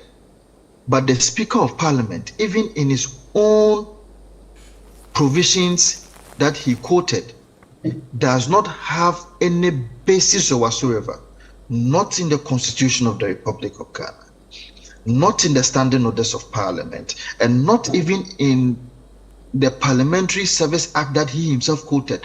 Not a single of a provision gives the Speaker of Parliament that opportunity to do what he did.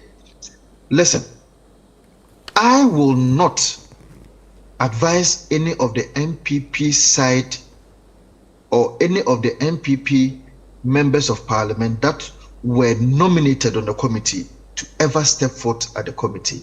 I will not advise, because ab initio, the processes or the procedure in making sure that the committees are formed and giving them the needed opportunity to independently assess the matter has been defeated. Because one, the Speaker of Parliament had already suspended these people. Listen, if you check Order 130 of the Standing Orders of Parliament, at any point in time that you even feel that someone will have to be suspended, the person will have to be suspended at first instance 4 days, the next instance, that's the second instance, 8 days, and the next instance 12 days. Nowhere in the Standing Orders of Parliament will you find anything like 2 weeks. Nowhere. So as I said, the Speaker of Parliament has no basis, has no reason to even go the tangent that he went.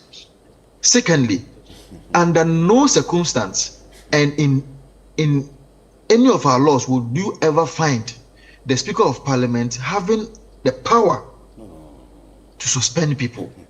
In fact, in all the constitutional provisions I have read, i.e., Article 116.43 of the 1992 Constitution, the Standing Orders of Parliament, every other laws that I have read, the Speaker of Parliament does not have the power, is not wielded with the power to make pronouncement unilaterally, being the judge, being the complainant at the same time, hearing complaint and making a pronouncement on it to suspend people.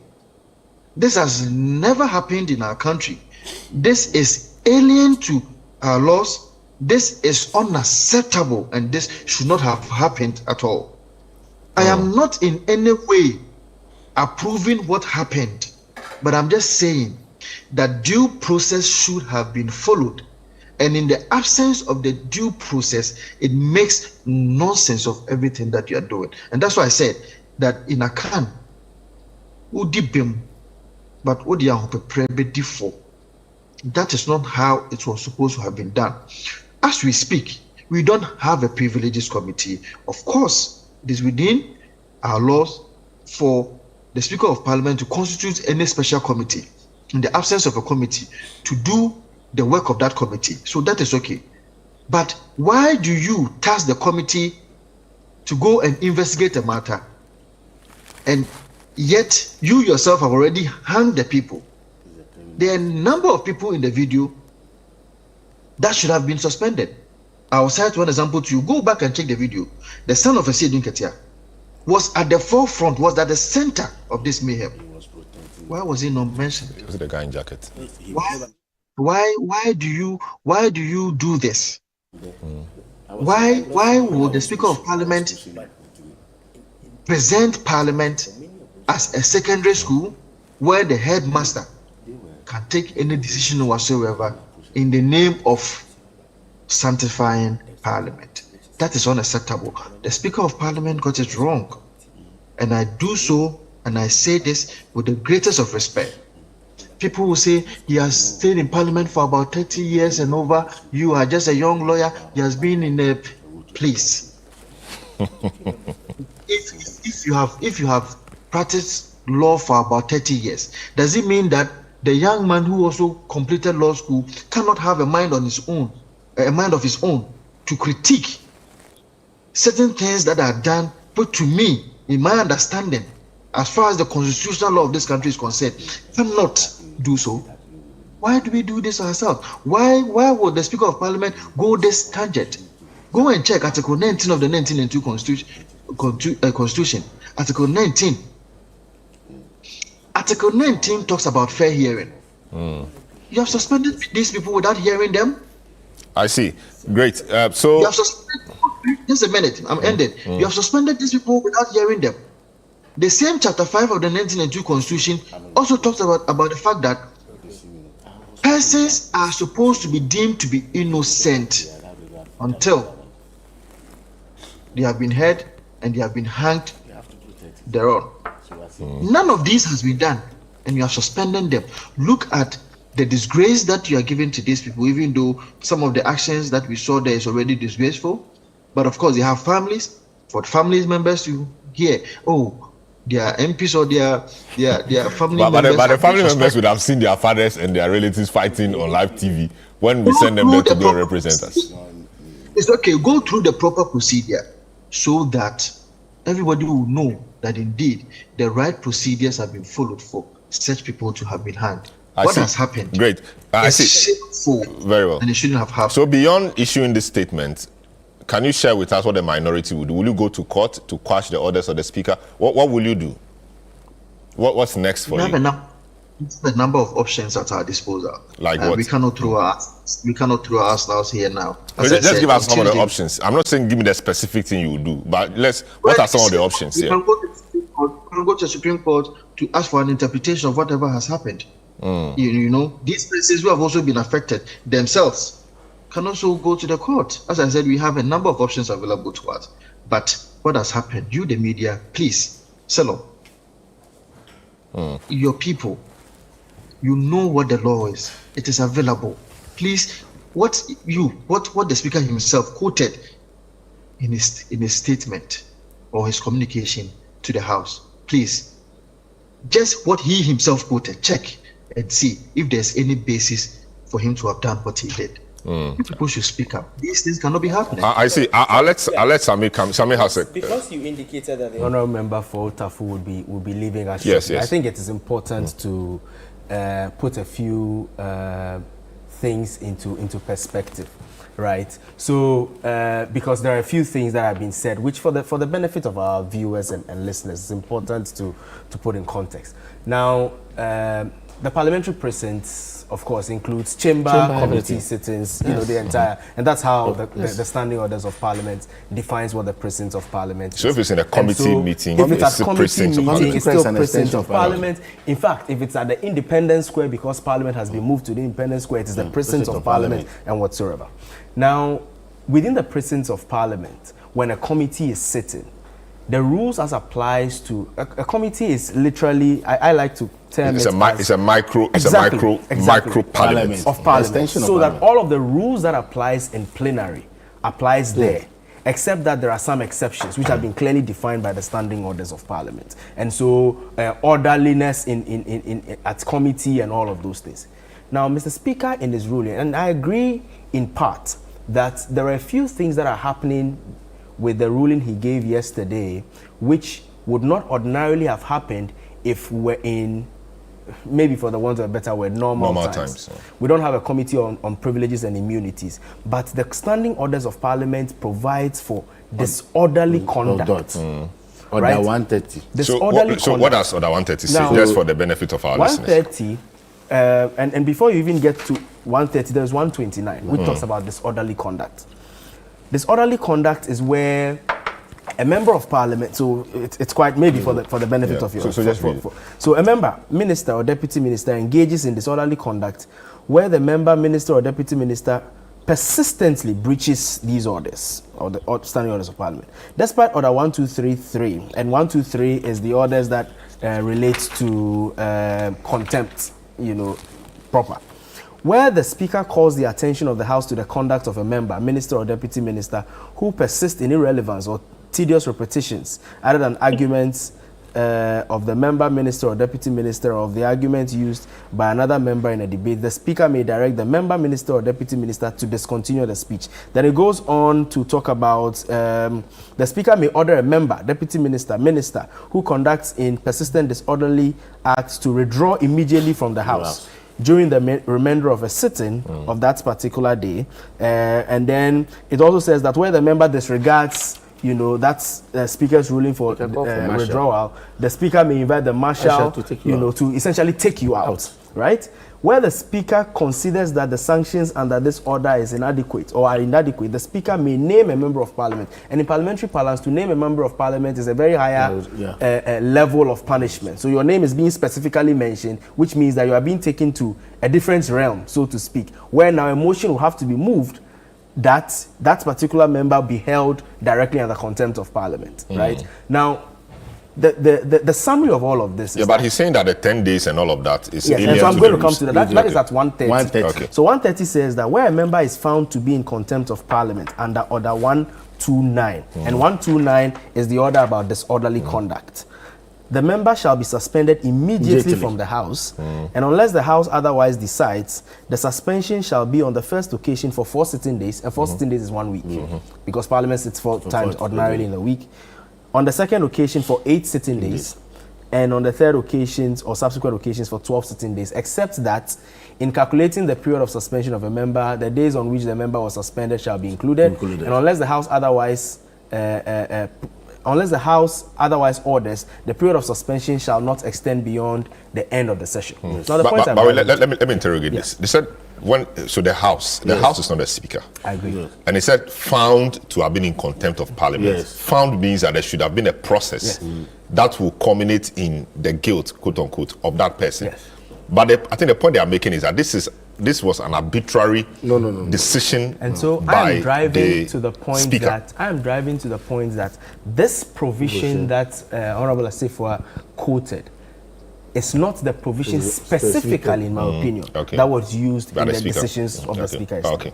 Now, but do we know the specific provision? The standing orders of Parliament, and the speaker specifically indicated how Order 5, I think, makes provisions for what the speaker must do when something is not specifically provided for in the standing orders. Now, we are in a situation where we do not have a Privileges and Immunities Committee yet. What it means is that a member who misconducts himself cannot be sent to a Privileges and Immunities Committee. The best case scenario would be to form a special committee, in this case the Bejra Committee, to go look further into the matter. And in fact, I believe there are so many people in that video who must be punished beyond this for. I personally think so. And the Bejra Committee, we are looking forward to what kind of work they will do in relation to that.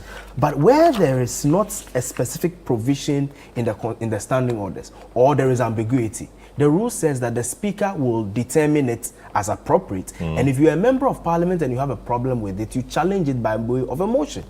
Okay. Subsequently. So what the speaker has done, if they have a problem, they should challenge it with so there is motion. a route for challenging via motion. I think that's one of the first points that needs to be emphasized. The second point that needs to be emphasized is that we must not allow our parliament and our MPs to have the institution of parliament degenerate to that extent where citizens' trust in the institution of parliament as a whole, gets eroded. I have read the statement that the minority side, had issued.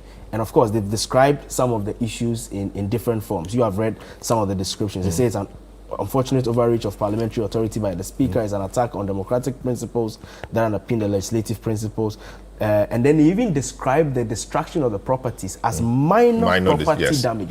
Property damage. You see, when we start doing this, we get into the realm of making the citizens think that some of the very terrible things that happened in Parliament, we are very immune to them. But the standard actually should be higher. Way higher. And if an ordinary person had done that, we would have called the full, extent of it. And so for me, yes, I agree that in the absence of clear definition and rules on what needs to be done by this. But he's closed by the Order 5 you read. He's closed by that, in my opinion.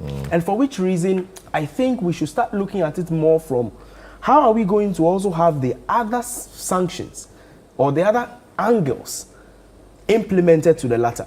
I look to see to the Clerk of Parliament, following through with that formal report to the police, what the police is eventually going to say about the subject matter. Remember that the Act 300, which is the Parliamentary Act, stipulates that sanctions can be imposed on members of Parliament, strangers of Parliament, for certain acts done. in Parliament, within the presence of Parliament and what have you. You know, so I think that distinction must be made that there is a different process for when a parliamentary committee on privileges and immunities have sat, right? And when the speaker and is then coming when the under speaker order is 5, making because there's ambiguity or because there's a there is lacuna. ambiguity, and there is a route to how you can challenge that. You know, which provides you the clear opportunities to be able to do that. And I think that it's important to emphasize those. And those are just the points I needed to make. Super, great. Because, so Vincent, I mean, if you have anything about this to say, that's fine. But otherwise, deal with me also. I was checking in, so I didn't hear most of the things that he said. But maybe if I would want to ask him a question, Sammy. Yes, please. From all that you said, the ones I listened to and the ones I couldn't listen, is there a basis for the Speaker of Parliament to have suspended these people in law? So I'm ready to learn that. Yeah, so he deals with Order 5, and Order 5, according to him, according to the standing orders, so Order 5.2 says that in any case not provided for in the orders, Mr. Speaker shall decide on a procedural question. In exercising the powers conferred under this order, Mr. Speaker shall act in accordance with the Constitution. So he comes under Order 5. And then, subject to the provisions of the Constitution or any other enactment, where there is doubt, these orders shall be interpreted by the Speaker. So that's quite and so I was making a huge. I mean, it gives a huge. It's one of the areas that discretion. So the question is, this matter that happened at the appointment committee is something that has not been described by the rules of the House and the Constitution of the Republic of Ghana. Is that what Sammy is saying? The point I am making is that the Constitution of the Republic makes provisions for contempt of Parliament, and it makes provisions for contempt of Parliament describing what constitutes contempt of Parliament.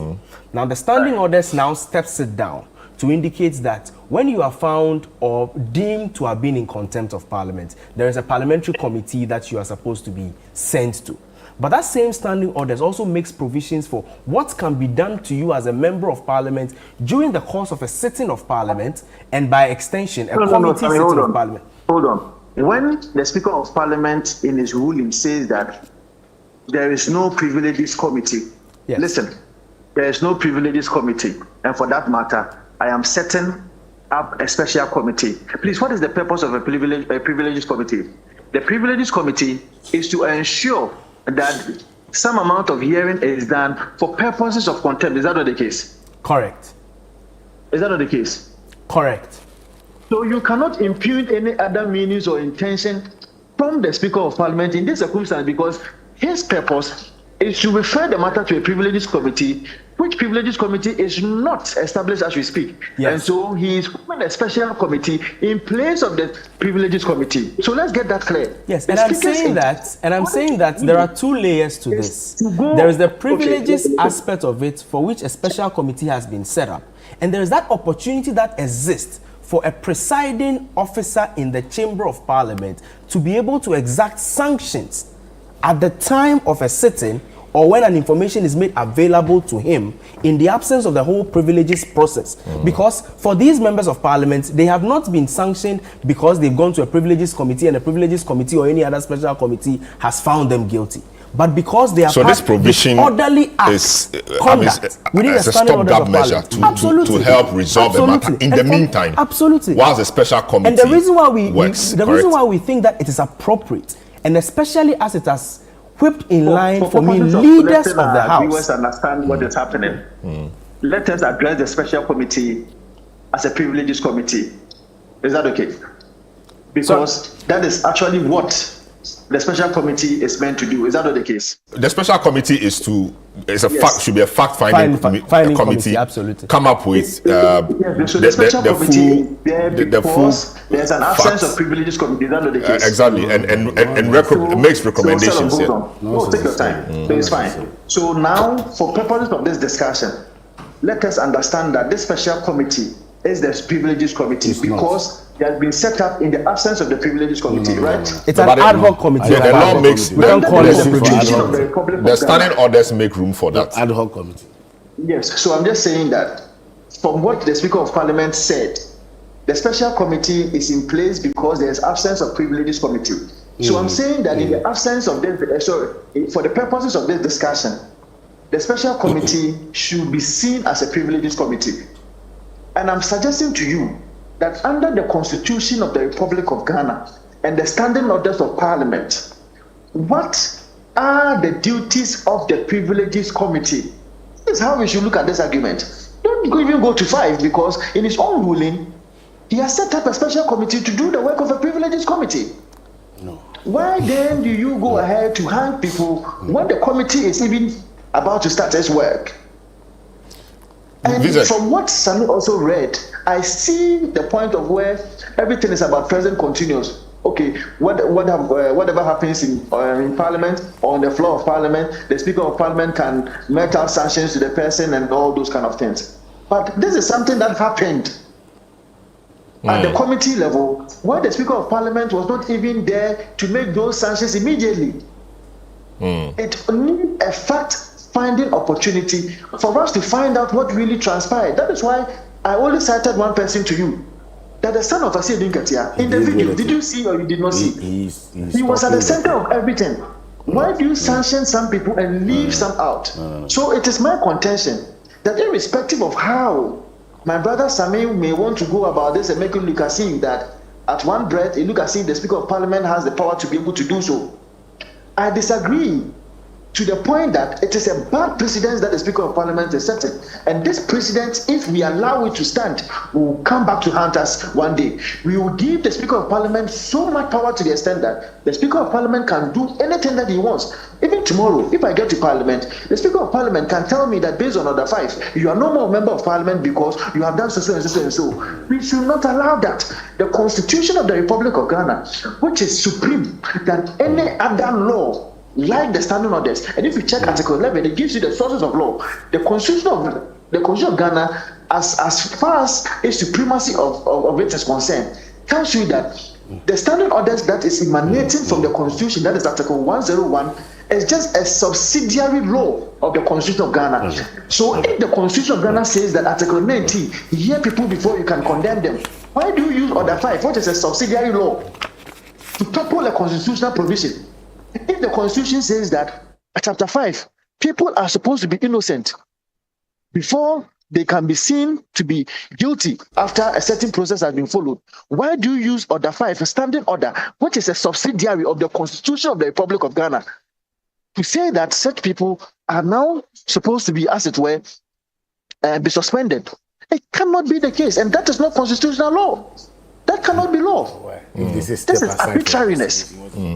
This is autocracy, using your own kind of understanding to, as it were, in a democratic society to achieve a certain purpose. Is it the case that the Speaker of Parliament and the NDC feels that the minority is now becoming formidable, we are energizing our base, and let's do something to, as it were, point their fire?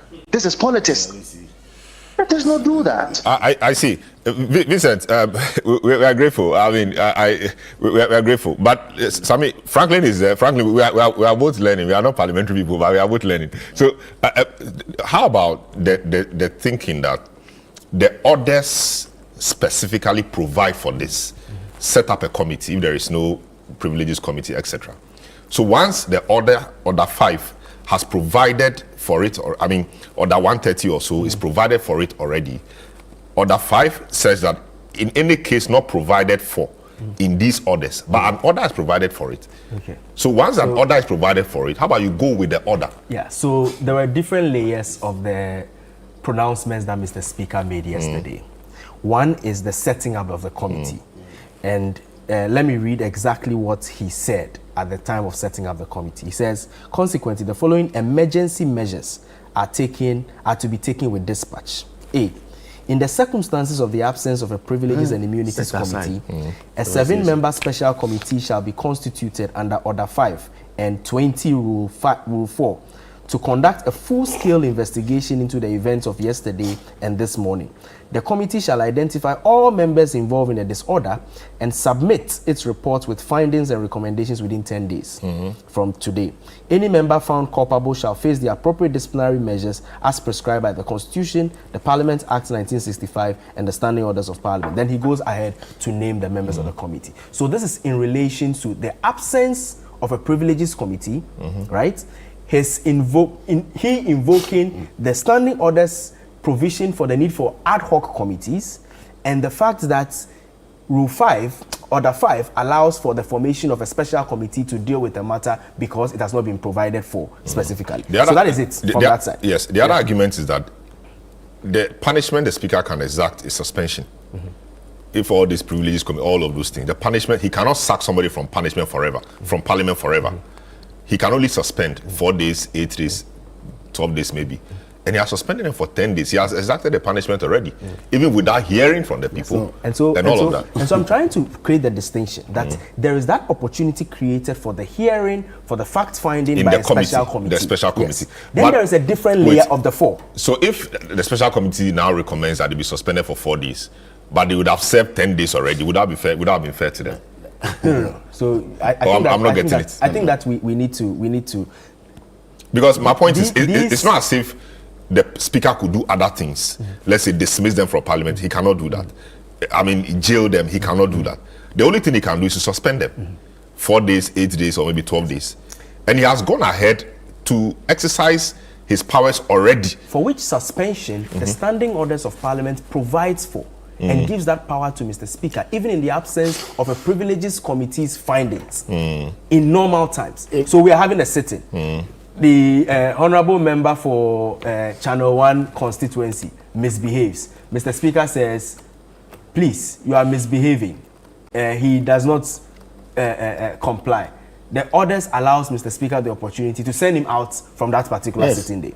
In fact, subsequently, it allows Mr. Speaker to be able to suspend for a number of days. And these number of days have been given depending on the number of instances that this is. I think that there is the fair point about whether on that first attempt, Mr. Speaker should be able to give that 2 weeks, which is the 8-day kind of thing.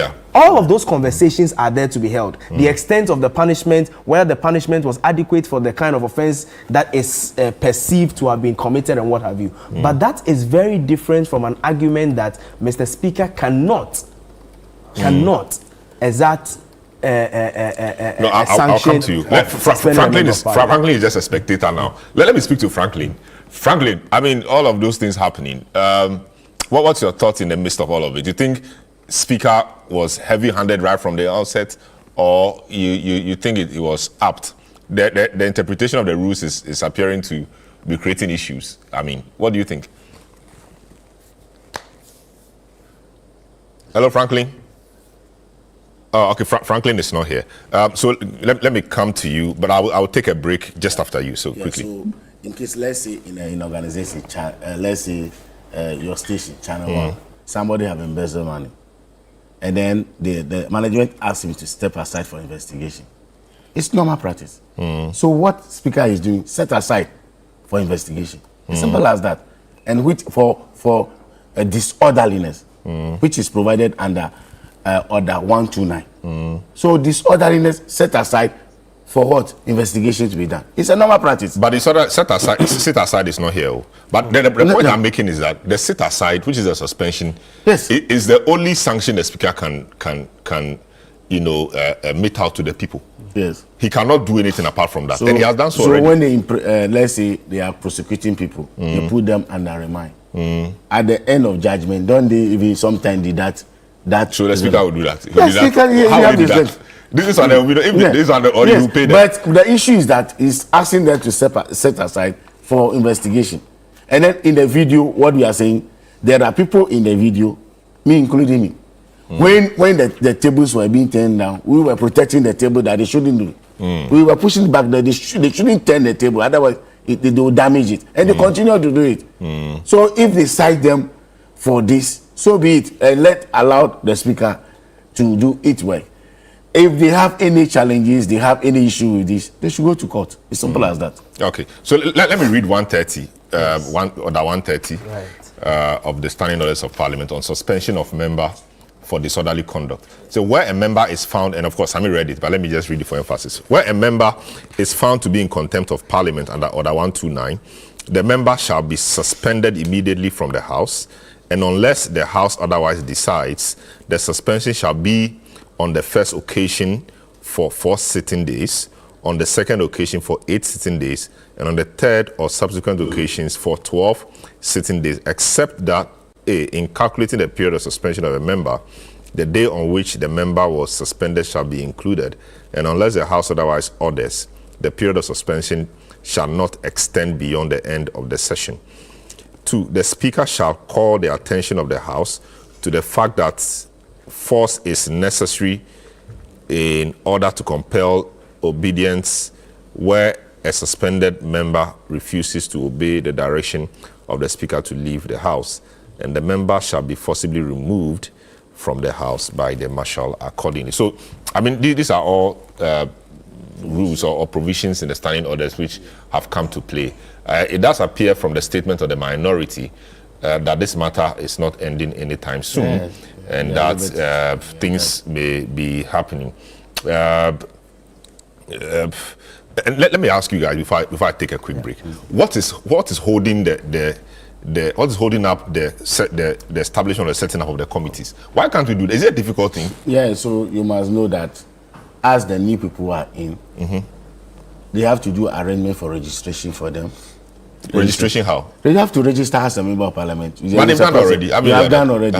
Their offices have to be provided.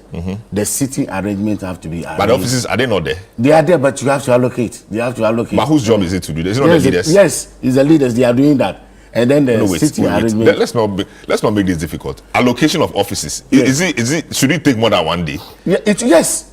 It can take even 2 weeks because there are existing MP who have to pack their thing. They need to repaint the place. They need to reshape the place before the end. It's like you are in a room. You vacate the room. So as a new person, you go into the room like that. No, that's not how it is. From outside, they need to repaint the room. No, but what has the office got to do with setting up of committees? Yes, I'm saying that there are so many things they are doing in Parliament. So it's taking up and a training orientation of the people. No. It's a schedule. Setting of committees is a duty of the leadership to provide a name for Speaker. And when they provide the name, it goes to Committee of Selection to approve. And then setting up of various committees. They have set up other committees. And then it's ongoing. It's an ongoing process. So it's not like a day job. Now, I'm saying that you have the list. Yeah. MPP, for example, there are how many? 84 or 85 people? 88 people.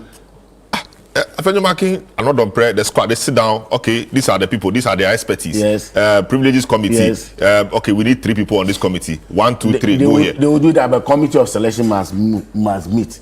Yeah, but I'm saying that it's you see, you are putting a lot of hurdles in the way. I'm saying that this thing could have been done long ago. Parliament has been sitting for 3 weeks now. Yes, you see it as it 3 weeks. You see it and now the work of other committees which don't exist is now being called into question. Yeah, the list if Committee of Privileges had been set up, we wouldn't have been debating this. But setting up a new parliament, setting up a new government, it's not within 2 weeks. Let's be real. It's not going to happen within 2 weeks. Let me hear something. Yeah. So yes, Sami, let me take a break. Okay.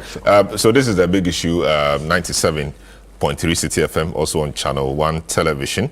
Some of your messages, let me take them quickly and I'll take a break. So, Selorm, I think minority MPs are still living in a dreamland, and I advise them to quickly wake up from their slumber for Ghanaians to forgive them in the future. They have failed their constituents woefully.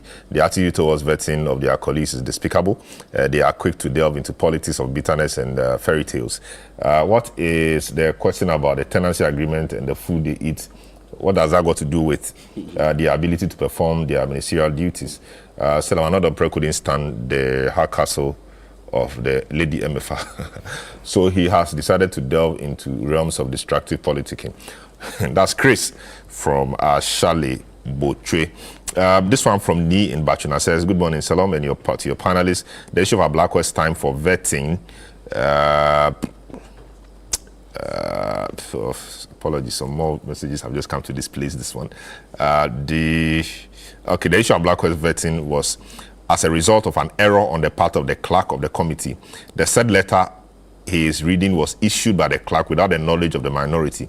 This was stated clearly by Afenyo in a press conference and remarks at the committee. This is David Dambigu Sambian from Tampani. I believe that the Speaker of Parliament's decision for suspending the 4 members of Parliament was unnecessary in the sense that a lot of people were engaged in the disruption of vetting process. The Speaker could have considered the suspension and apply other methods in dealing with the case. This one says, what happened was unfortunate, but the majority should behave in a way that people will not otherwise, and the minority should also do same. That shady vetting that they did to those vetted will be the people to render this country down. Okay, not clear, but that's okay. The NDC members on the vetting committee were right to have insisted vetting should continue because the frustrated minority leader on limited questions and unending timing is the main cause of everything. He is there to vet, but not to settle personal scores with the nominees. The majority should assert their powers, or we, the grassroots, will come after them. Nobody should be allowed to delay the resetting agenda of the visionary president, JDM. This is Max Okeke from Tongo. This one says, good morning, my brother Selorm. This is Samuel Amevo from Angloga in the Volta region. Please, I would like to say that our parliamentarians are just doing everything possible to disrupt the peace we enjoy in this country. Both majority and minority must be thinking about the people who send them there to represent them. This one came without a name. I will take a break, and then we see this one from Akwesi says, so let's check the video to see the role of the former Free Zones Board. I think if the speaker wants to add everyone, even the minority leader would be added. So are they saying that speaker has no right to punish anyone at this time? There is no privilege. At this standard, there is no privileges committee. So the people should be left off the hook so they use my taxes to pay. Speaker must crack the whip. Yeah, that's from Akwesi. All right, I take a short break. When I return, we'll hear from Sami, and then we'll delve into the Hardcastle Anodonpre matter. This is the big issue. Don't go away.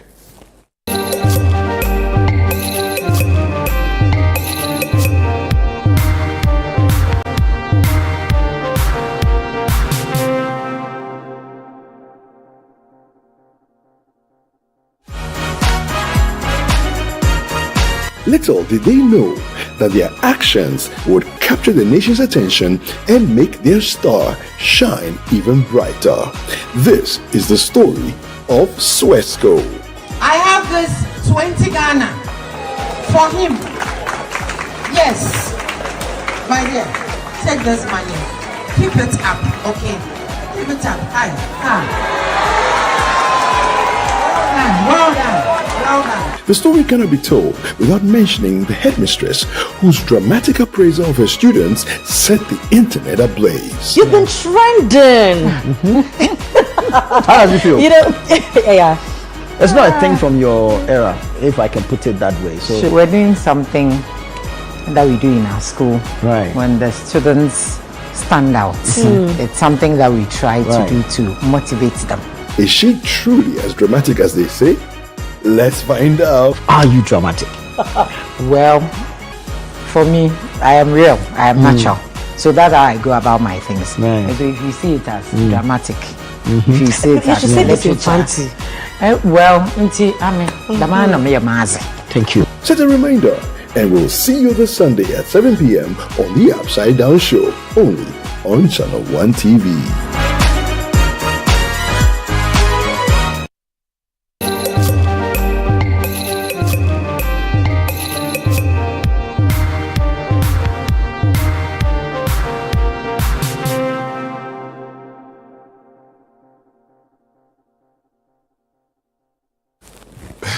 You're welcome back. This is a big issue, the final lap of the program.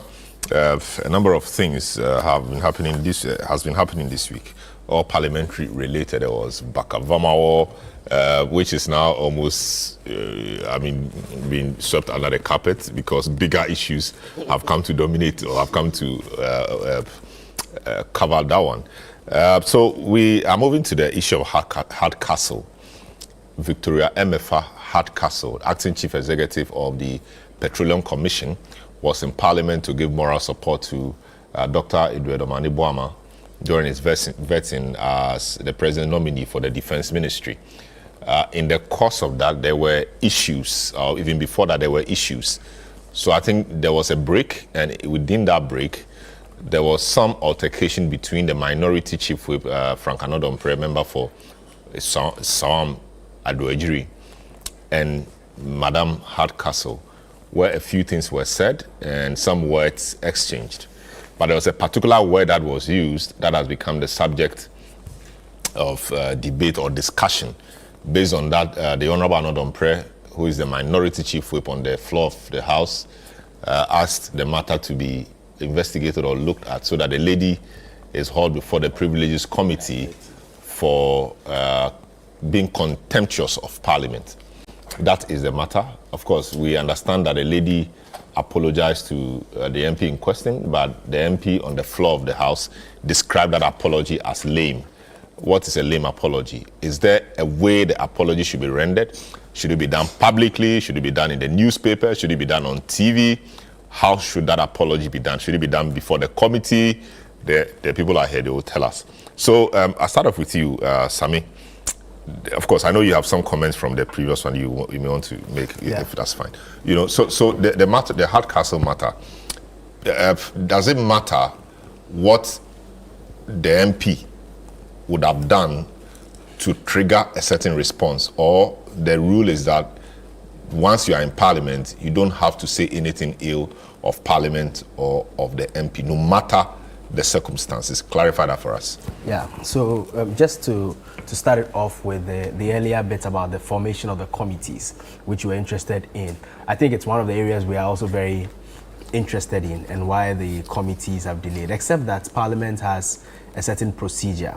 Our Honourable member was explaining that, you know, at the start of the life of every Parliament, there are 3 committees that they have traditionally set up at the very beginning because of how integral these ones are to the starting moments of Parliament. So they will set up a committee on selection, which is the committee clothed with the powers to form the other committees.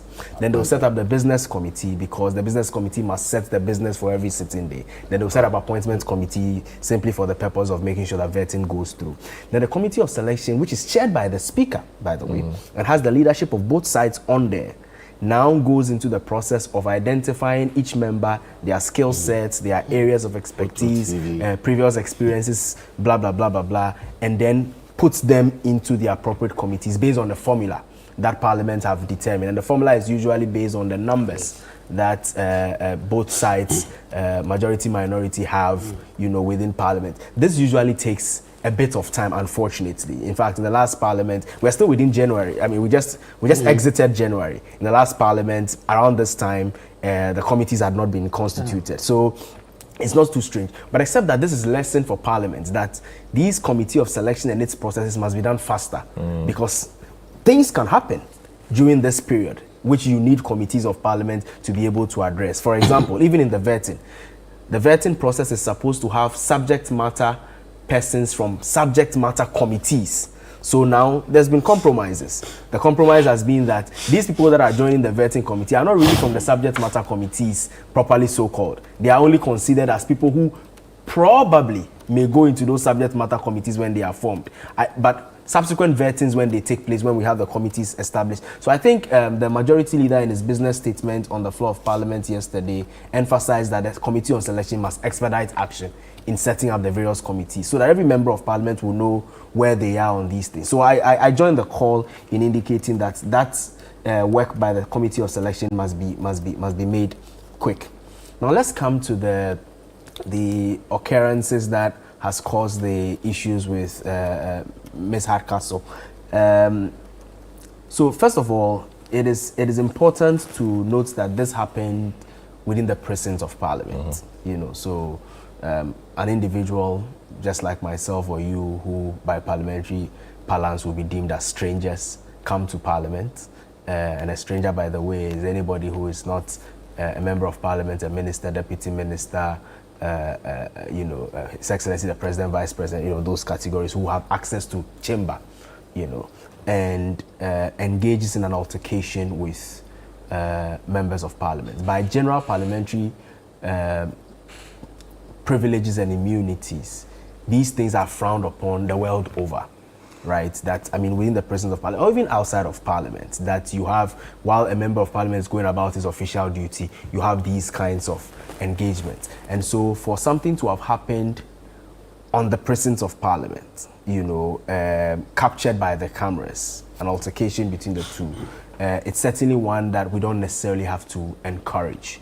However, that does not mean that automatically the lady is guilty of contempt of parliament. Because for somebody to be cited for contempt of parliament, somebody must make a complaint. A member of parliament must make a complaint on the floor of parliament. Mr. Speaker must, having observed the prima facie nature of that particular complaint, now refers to a committee for proper investigation and then recommendation back to plenary on what needs to be done. And I think that's where the Honorable Chief Whip of the minority made that official complaint before Mr. Speaker. We'll recall that Mr. Speaker at the time indicated that because there was no privileges committee at that time, again, so back to the same issue we were talking about earlier on in the show, he was going to engage the woman and then get back to the House by Friday. Of course, Friday now took a different turn, and so we've not heard the responses of Mr. Speaker's engagement. I think that the point I'm trying to drive at is that we should not encourage a situation where members of parliament, in doing their duties within the precincts of parliament, doing official duties, can be attacked verbally, physically, or whichever way or form. It's something we must not encourage. We must also not be in a country where we assume also, or members of parliament also assume that means or automatically translates in the fact that we cannot call them out, or speak truth to power. I think those distinctions needs to be made, and it is really not everything that we need to elevate to the level of contempt of parliament, so that we do not create the impression that once I'm a member of parliament, I'm larger than life, and so if you do not know and you dare speak to me anyhow, I would have the opportunity to bring you to the floor of parliament and be cited for contempt of parliament. In all of this, Mr. Speaker put it very aptly that respect is earned. And as members of parliament, they must do everything within their power to make sure that their relationship with citizenry is in such a form that citizens will not find it entertaining to disrespect them. But I'm just listening to you and remembering the speaker and all that. Is this a difficult parliament to handle? On the paper, it doesn't appear so. Well, but is this a difficult parliament? I think it's because also of the strategy that it appears the sides of parliament or the majority minority are taking.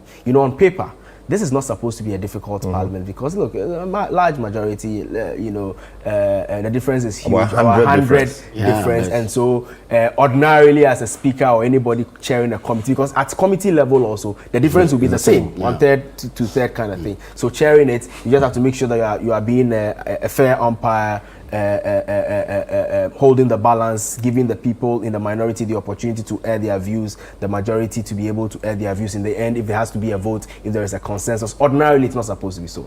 But you see, when like Kojo said at the beginning, you have shadows of the just ended elections still within the minds of our politicians, thinking that the next election 2028 has started.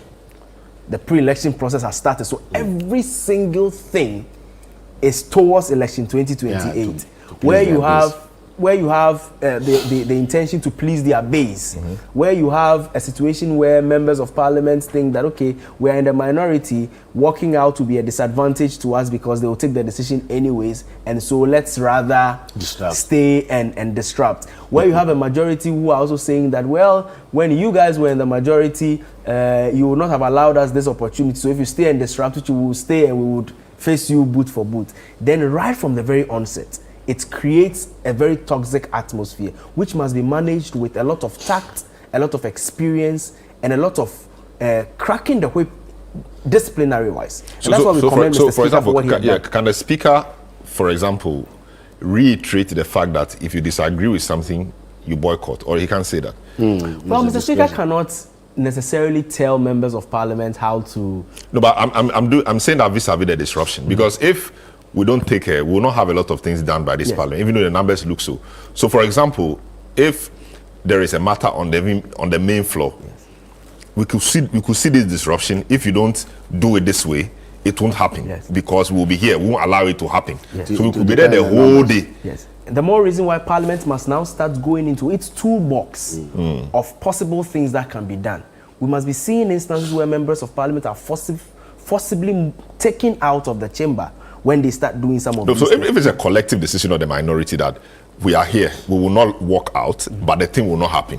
All of them will have to be moved out by the marshal. But there are rules of Parliament that actually provides for that. And you know, there are many parliamentary jurisdictions that in rare instances these things are done. Remember that the Marshal's Department, Police Protection Unit, and those units all put together in Parliament outnumber both majority and minority side when it comes to the real numbers. I see. You know, and so it's just a matter of Mr. Speaker calling it. And the rules are very clear on what will happen to you if you do not comply. Except that in the past, these things have not happened. And I think that the present day members of Parliament must note that it is not for nothing that we still celebrate the JH Mensens and the JH Owusu Champons and the Alban Barbins and the Che Mensa Bonsus. Because when there were disagreements, they debated their way out of those disagreements.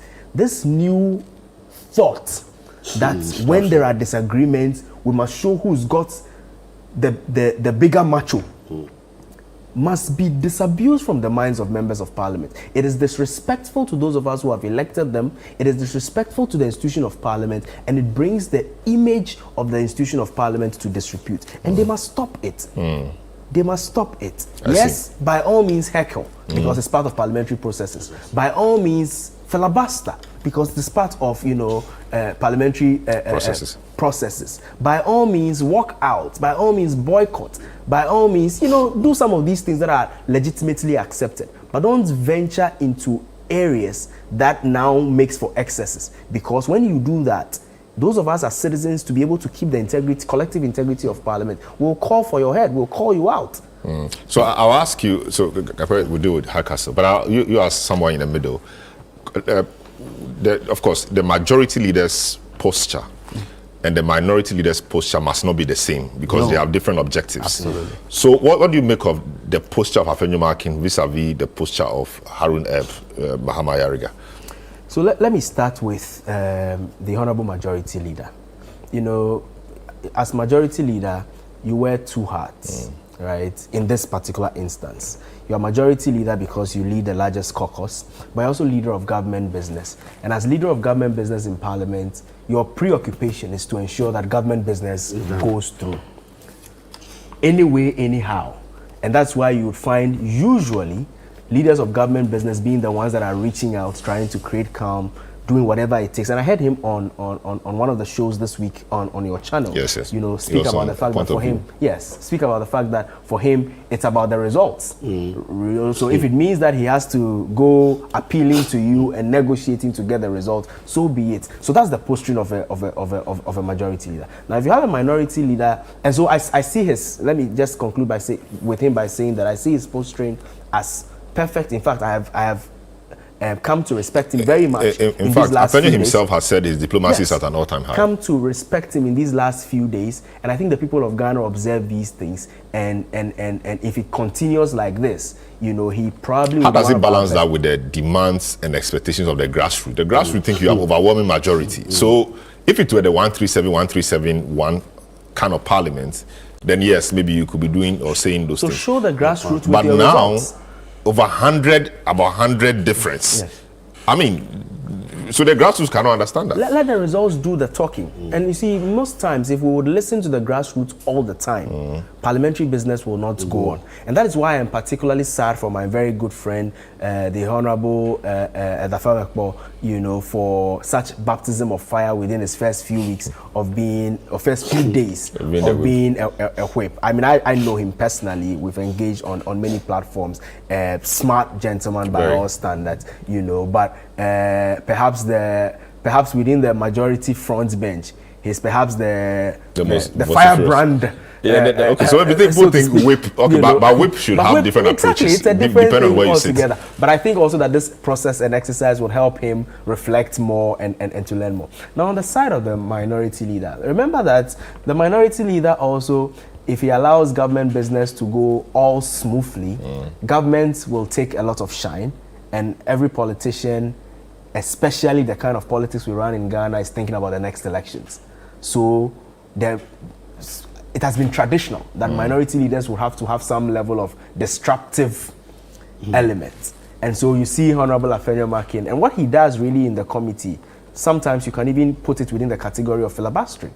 You know, how am I delaying the process? How am I elongating it? And it is strategy. It is perfect parliamentary strategy. You think that the unlimited number of questions thing for the minority leader or for the ranking member must be really looked at, or it is appropriate? It must be really looked at. And it's also because in Parliament's own ways of doing things, they have, especially at plenary, they have levels that they are able to institute tidier ways at this. So when there is, let's say, budget debate, or President has presented State of the Nation, and so MPs are debating it, there are times when in the debate, you know, the leadership will agree and say, backbenchers have 5 minutes to make their presentation uninterrupted.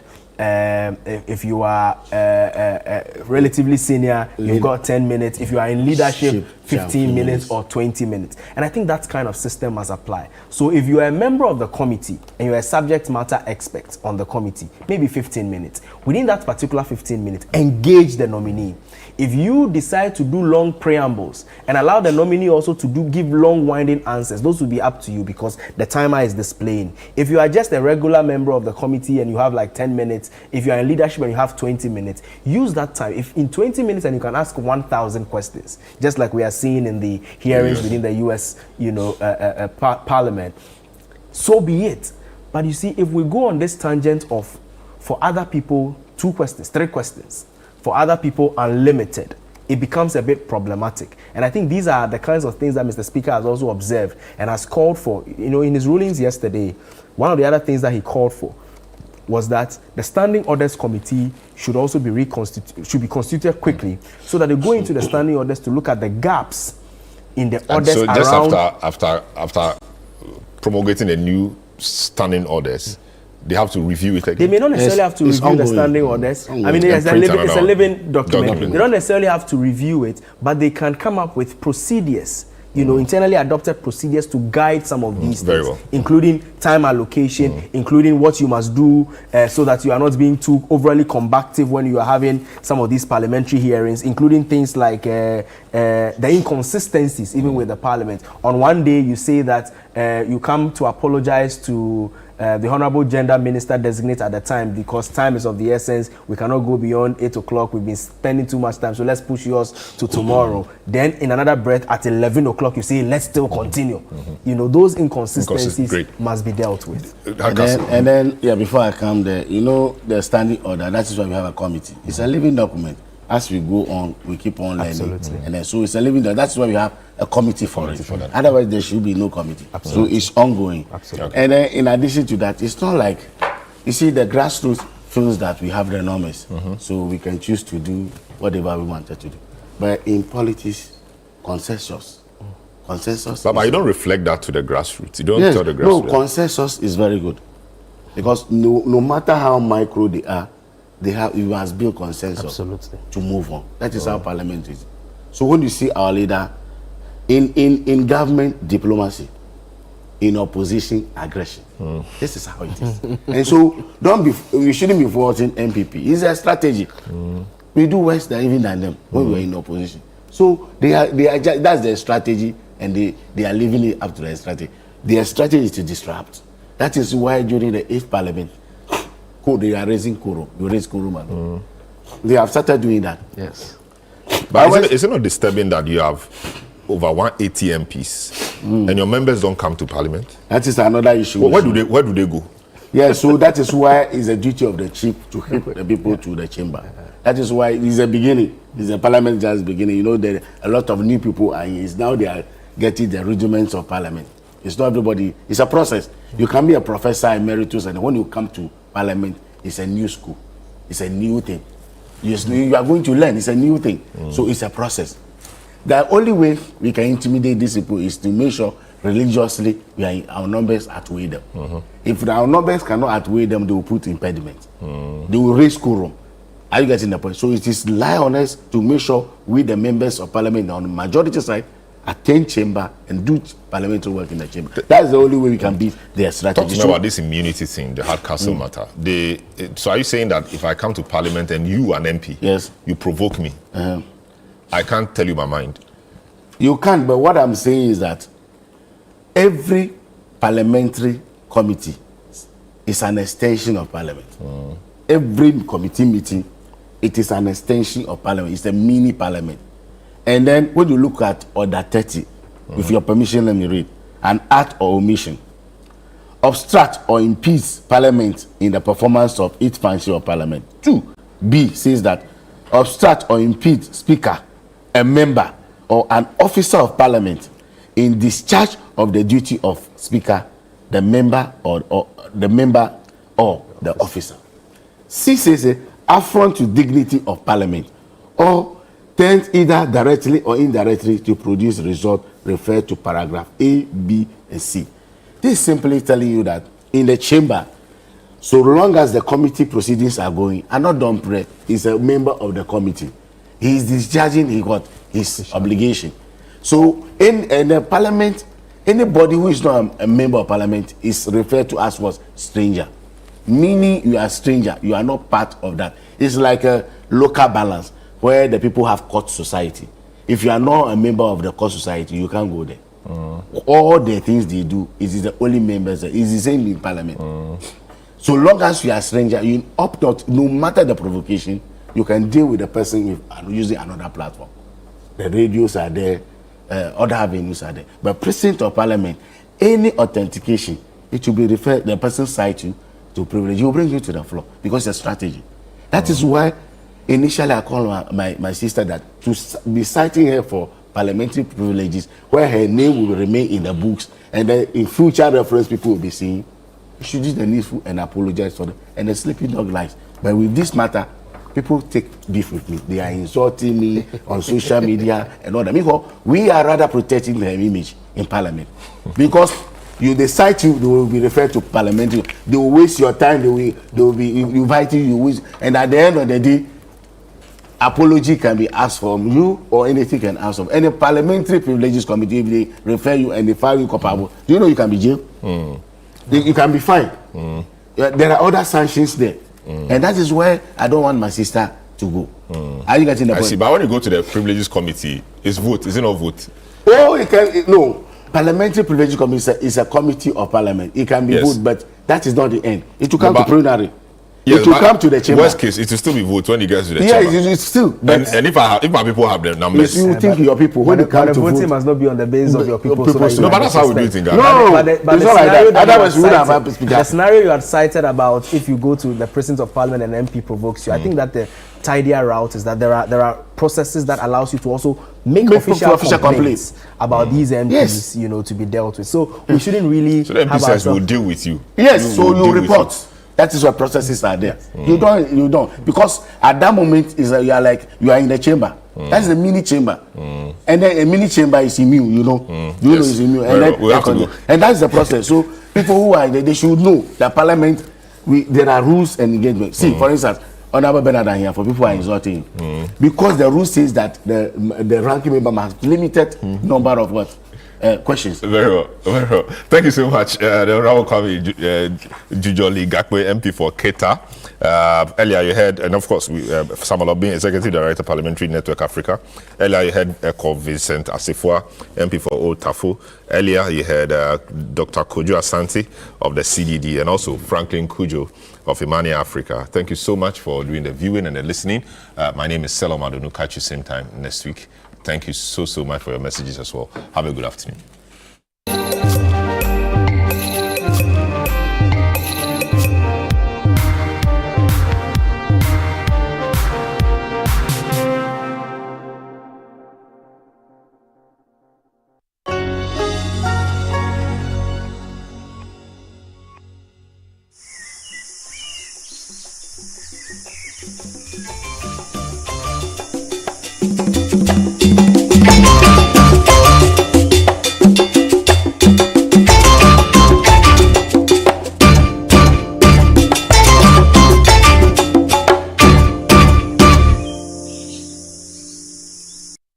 Welcome to the Wonder Space Show with Miss Natalie. In a place you want to discover, there's so much to uncover. Are you an explorer? Yes! Then join us on an adventure. All you need to do is look closely, think carefully, solve many problems. Wait, that's not all.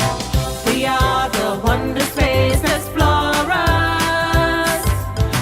We create things big or small and beautiful. We are WONDERFUL. We are wonderful. La la la la la la la la la.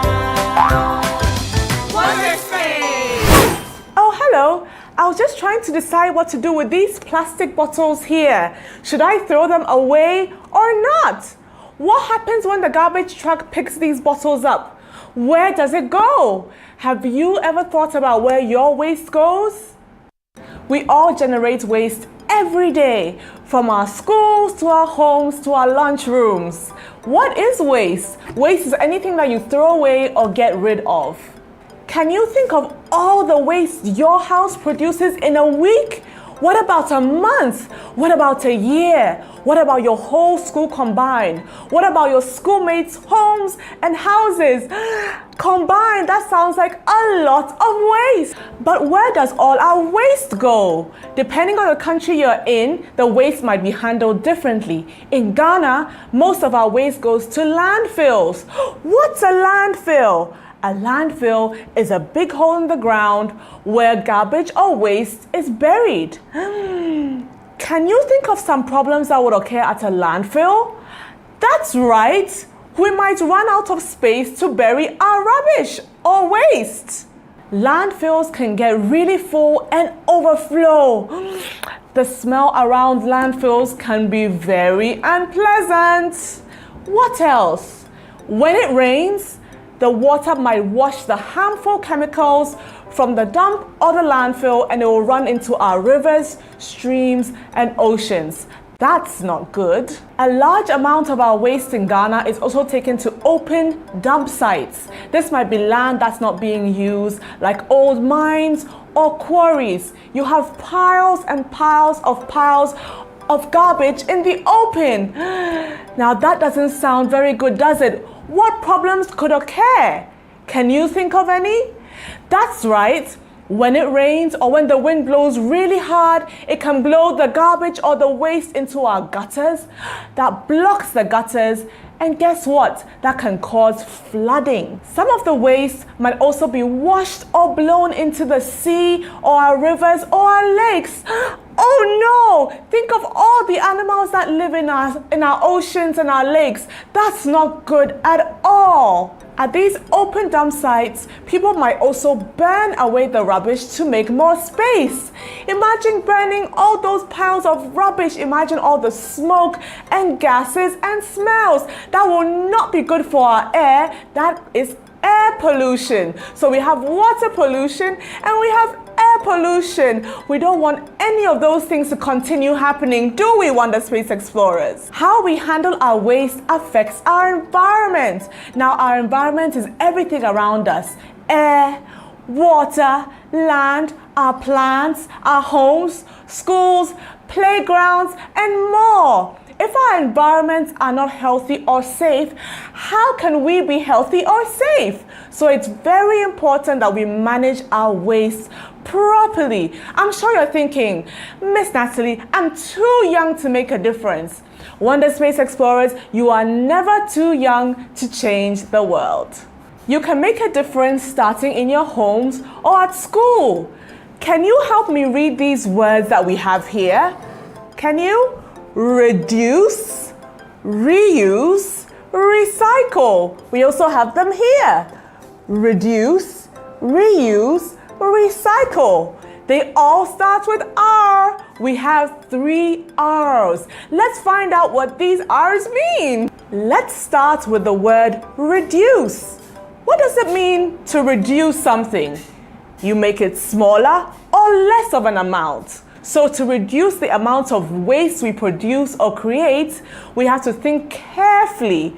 We might have to use less, buy less, or think carefully about what we throw away? Can you help me think of some steps we can take? That's right, if you go shopping with mommy or daddy or any adult, you can think carefully. Should I take all the plastic bags they give me? Sometimes you might just buy a pencil and they put it in a plastic bag. Do you need the plastic bag? Maybe not. You can also think about using bags made of cloth. In this case, you can keep reusing the bag instead of throwing away all the plastic bags. What else can you think of? That's right, instead of using many tiny bottles that you throw away as soon as you're done with, or sachet water in a sachet, what could you use? Water bottles. You can get a water bottle that you can keep reusing by washing and using instead of just using these bottles or sachets and throwing them away. What else can you think of? You guys are amazing. You're so smart. That's right. Instead of using all these plastic spoons, paper plates, paper cups or plastic cups, you can use more durable cups and plates and spoons. You could use a metal spoon or a thicker plastic spoon that you don't dispose of. So I've been talking a lot about reduce, but in talking about reducing our waste, I also use the word reuse a lot. When we make decisions to reduce our waste by using things that we can use again, we fulfilled this side, which is reuse. And now we have our third R, recycle. What does it mean to recycle? What is recycling? That's taking our waste and making it something completely new. I'm sure you're wondering, what are all these containers in front of me? Can you help me read the labels? We have plastic, organic, glass, and paper. We have different materials. When you're recycling, it's important to think about the material that the object is made of and how you will sort the materials or how you will group the materials. So let's start with plastic. Now, if the plastic was to go to the landfill, it wouldn't break down easily, even though it's buried. Did you know that plastic can take up to 450 years before it decomposes or breaks down? That's a really long time to have the plastics lying around in the landfills or in our oceans. So it's very important that we take care of our plastic waste. So even as we think about recycling our plastic waste, we can still ask ourselves some questions. Will I ever use these bottles again? I might use this one for an art activity, so I'm going to keep this one with me. I don't think I'll use this one, so I'm putting it in my plastic bin. This looks like I could reuse it again. I might put my washing pegs in here, so I'm going to keep this one as well. This is an old soap bottle. Will I use this again? I don't think so. So I'm going to put that in. Should I put it in organic? No. Where should I put it? Plastic. That's right. Now, the organic bin will have items that can break down easily or decompose. Now, let's talk about our glass bin. Now, this bin has material that can break. So I'll put the glass in the box. Now we are at our paper bin. You can recycle paper. So I have a sheet that I've used front and back, and I'm going to put that in my paper bin. Do you know that if paper is recycled, it saves about 70% of the energy that's used to make new paper? So recycling in general saves energy and resources. You might be thinking, there are no recycling companies where I am. Guess what? In Ghana, we do have recycling companies. You can have a company pick up just the plastic or just the paper or just the glass, or everything. And you can help them by sorting it in different groups. Guess what, Wonder Space Explorers? We are going to see a real recycling company in Accra. Are you ready? Yay! Let's recycle! Wonder Space Explorers, can you guess where we are? We've come all the way to the Accra Composting and Recycling Plant, which is found at Midia, and I can't wait to see the whole facility. We're going to have a plant engineer show us all around. We are at the recycling plant with Mr. Nilaya. He's one of the engineers, and he's just telling us about these trucks. About 200 to 250 trucks come in each day carrying waste. And the recycling plants can handle about 600 tons of waste every single day. That's a lot of waste. So they record everything at the recycling plant. When they weigh the waste that comes in, this machine takes all the measurements. So Mr. Bendigo knows how much waste is coming in every single day. Now we are at the sorting plant. So when they get the waste, it comes all the way to the sorting plant where the materials are sorted into plastics. The organic things will be separated from the different types of plastics.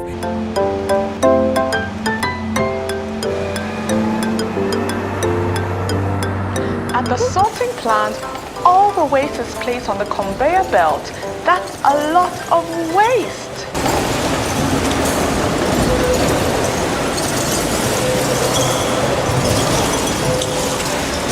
Next, at the primary sorting area, items like plastics, cardboard, and textiles are separated and grouped. That's a really large bulldozer.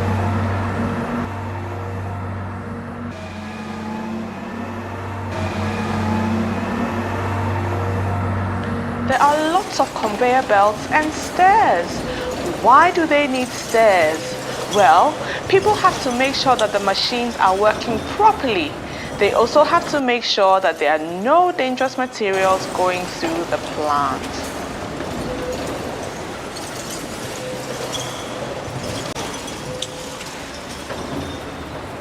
Can you see all the tin cans? There's an enormous rolling magnet that attracts all the metal cans that contain iron. Cool.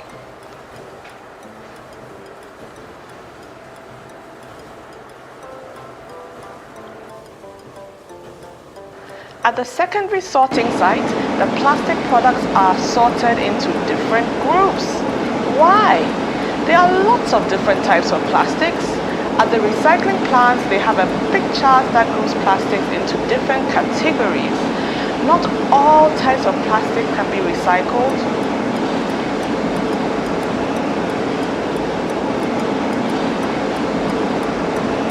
That's a lot of plastic bottles.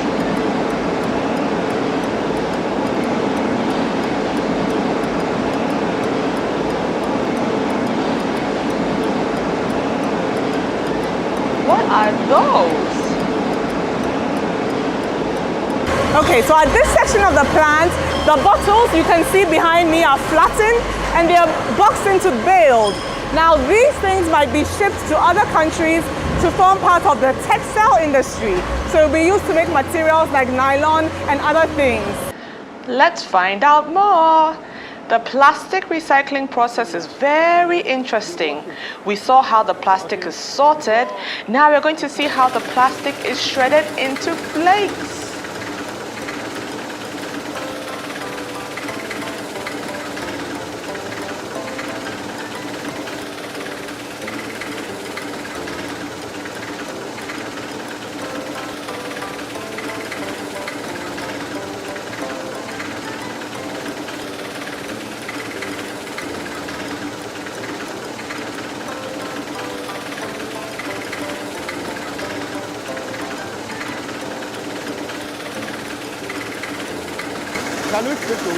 After shredding, the plastic flakes are washed. They must have to use a lot of water. Do you like?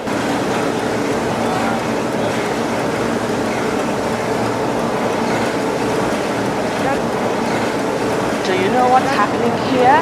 They are melting the plastic flakes. Can you see the steam? It must be really hot. This one is the H. Yeah, and the other one. The plastic is melted and shaped into granules known as pellets. They come out really hot.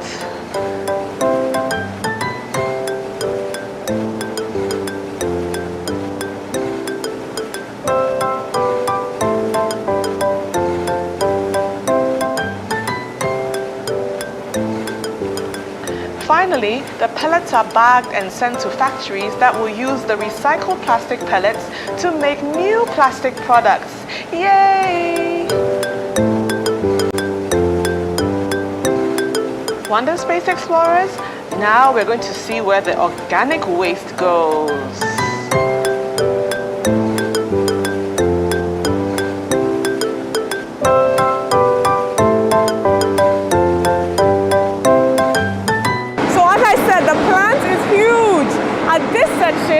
Behind me you can see a pile that looks like soil, but it's the organic matter. On the sorting machines, you have the cardboard that's divided, you have the plastic bottles, you have the metals, and here the organic material is sorted as well.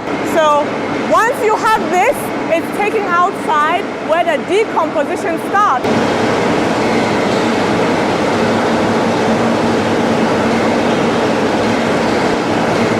Recycling plant creates the right conditions for the compost piles to decompose. The compost is very rich in nutrients. Wonder Space Explorers, we've seen almost the entire facility. As you can see, it's huge. Behind me is our pile of compost. It looks like rich soil. It looks like plants will just grow in there and flourish. So we saw the waste at the start of the facility. The waste came in piles and piles mixed with plastic and other things. The waste was segregated, so we had the cardboard, we had the metal, we had the plastic separated, and then the organic material was separated as well. It decomposed under the conditions set by the facility, and now we have the compost. And here is where they bag the compost into rich fertilizer. Mr. Nilaye, thank you so much for showing us around the facility. It's so big. Is there anything you want to tell the children? What should they be doing? How can they help the environment? I think that we all need to be encouraged, and then we do source separation. It will be easier for us. So I will encourage them that they have to also do source separation. Right. Wonder Space Explorers, did you hear that? Mr. Nilaye asked us to separate our waste.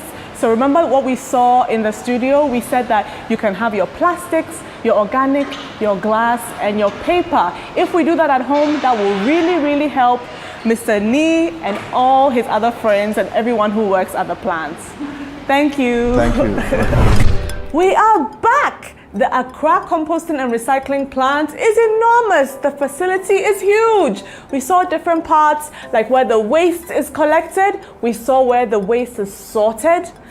We saw how it's broken down into pellets that are taken to different industries to make new plastic. And we saw the composting site where the organic matter is decomposed naturally to form compost. I learned a lot walking through the huge recycling plant. I hope you did too. There's so much to learn, and there's so much that people are doing in Ghana and around the world. So Wonder Space Explorers, I encourage you to start recycling in your own little way. It could just be grouping the plastics at home and ensuring that the plastics are picked up and go to the correct places, like the Accra composting plants, like a place called Koliba. There's another place called Macintosh Creatives. And all these places take your plastic and they do amazing things with it. They either shred it to form the pellets we saw, or they might use it for an art project, or they might use it for materials for things like textiles, roads, buildings, and more. So at school, you can even start a recycling project or a recycling club. And overall, remember the 3 R's: reduce, reuse, recycle. Wonder Space Explorers, now it's time for our art activity. Yeah. For our activity today, we're going to create objects and art out of waste. So we're going to use an old plastic bottle lids. Going to need some card and some googly eyes. Are you ready to create objects and art out of waste? All right, we are going to make a piggy bank. So first, you need an adult to help you cut a tiny slots. That's where the coins will go.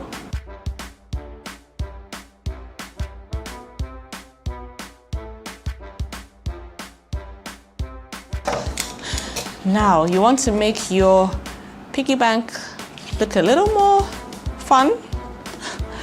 So you can wrap it, but you need to make sure that you create a small slot in the sheet that you use as well.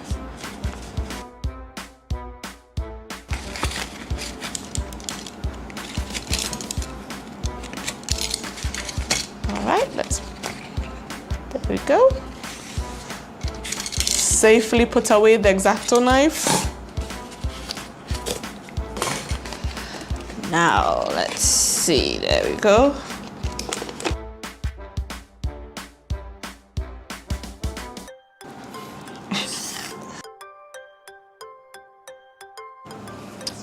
Okay, let's wrap our bottle.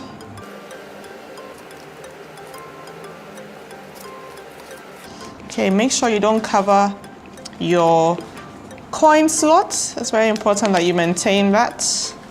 Next, you want to stick down some ears. Cut out some triangles. You can color in the middle section with color pencil and then stick it right on. Okay, we have our ears. Next, have some googly eyes. Stick that down.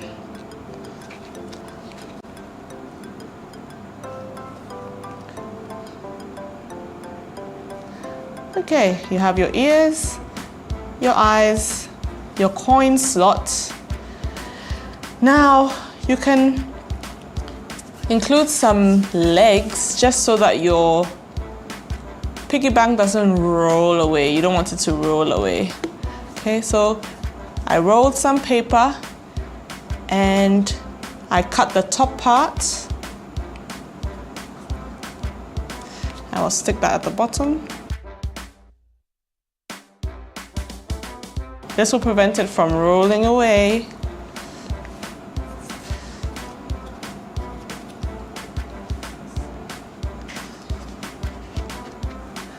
And there you have your piggy bank to help you buy something like a water bottle, a bag, a reusable bag, so that you are not buying plastic bags.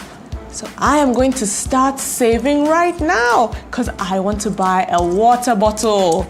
I'm going to put in 20 pesos. Yay! Okay, maybe I'll put in a little more. I'll put in 20 more pesos. How much do I have in there? 40 pesos. Yay!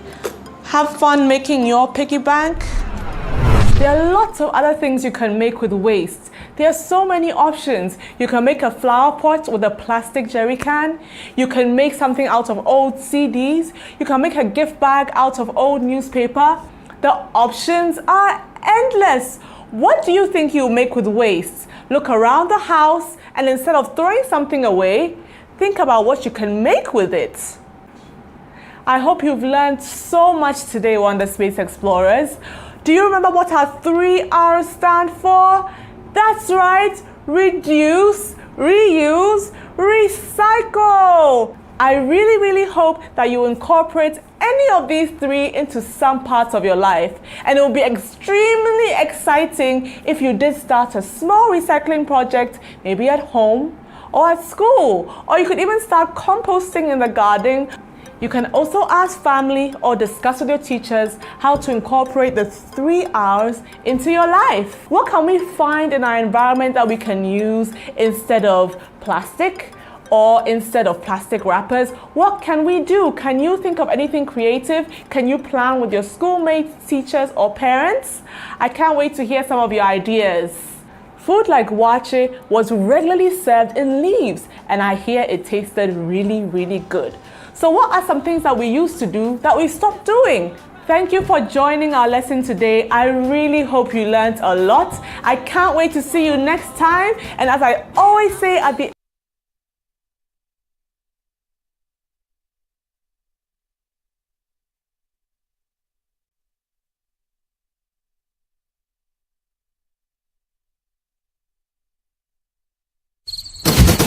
The Heritage Caravan 2025 is officially sold out! Thank you for your patronage. Now get ready for an unforgettable adventure with the Heritage Caravan 2025. We will experience a cultural revelation as we travel through 14 unique regions, each offering a deep dive into the nation's history, traditions, and natural beauty. And he's coming this way, which means I have to start going away. You have done half of the way. You have half more to go. How are you feeling? How are you feeling? Okay, I'll never do this again. From Sunday the 2nd of March to Sunday the 9th of March 2025. Pack your bags and let's set off on the road trip of a lifetime with an unmatched opportunity to explore landmarks, taste authentic Ghanaian cuisine, experience the arts, to network and to connect with the people who make Ghana truly special. This is more than a tour. It's a chance to experience the soul of Ghana, to witness its growth and to create lasting memories.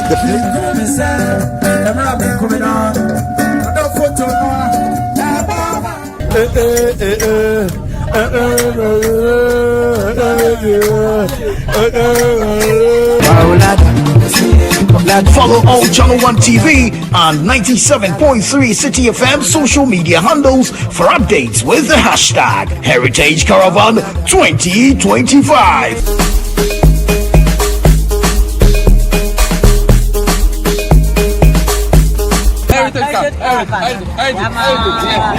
We are chilling. Please, they have brought the cake to send us into the bus. Yes, I like that. The Heritage Caravan 2025 is powered by Channel 1 TV in partnership with the Ghana Tourism Authority, with support from 97.3 City FM, and proudly sponsored by the National Lottery Authority, Hollard Insurance, Omni Basic Bank, and Goyle PLC. Terms and conditions apply.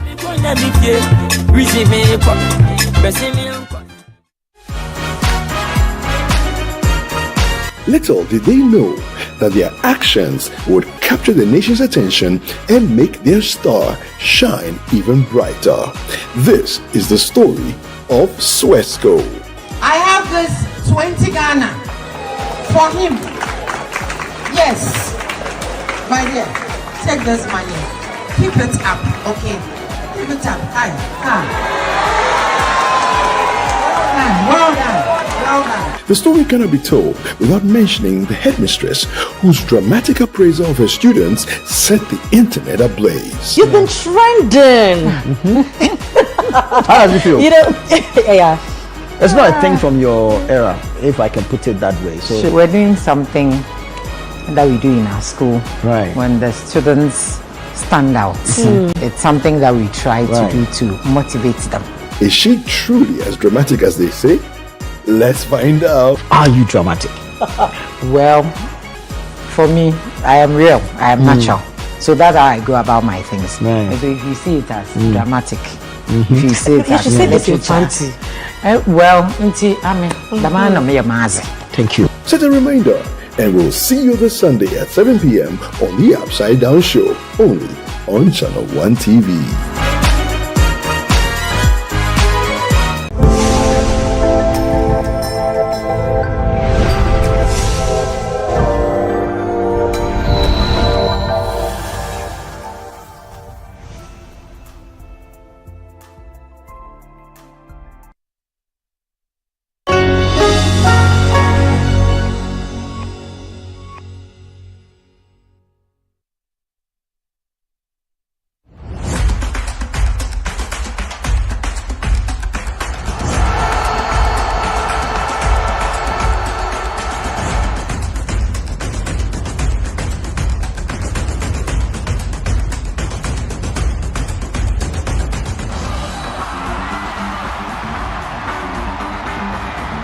Check the celebration there. They get into the box for another goal. Out.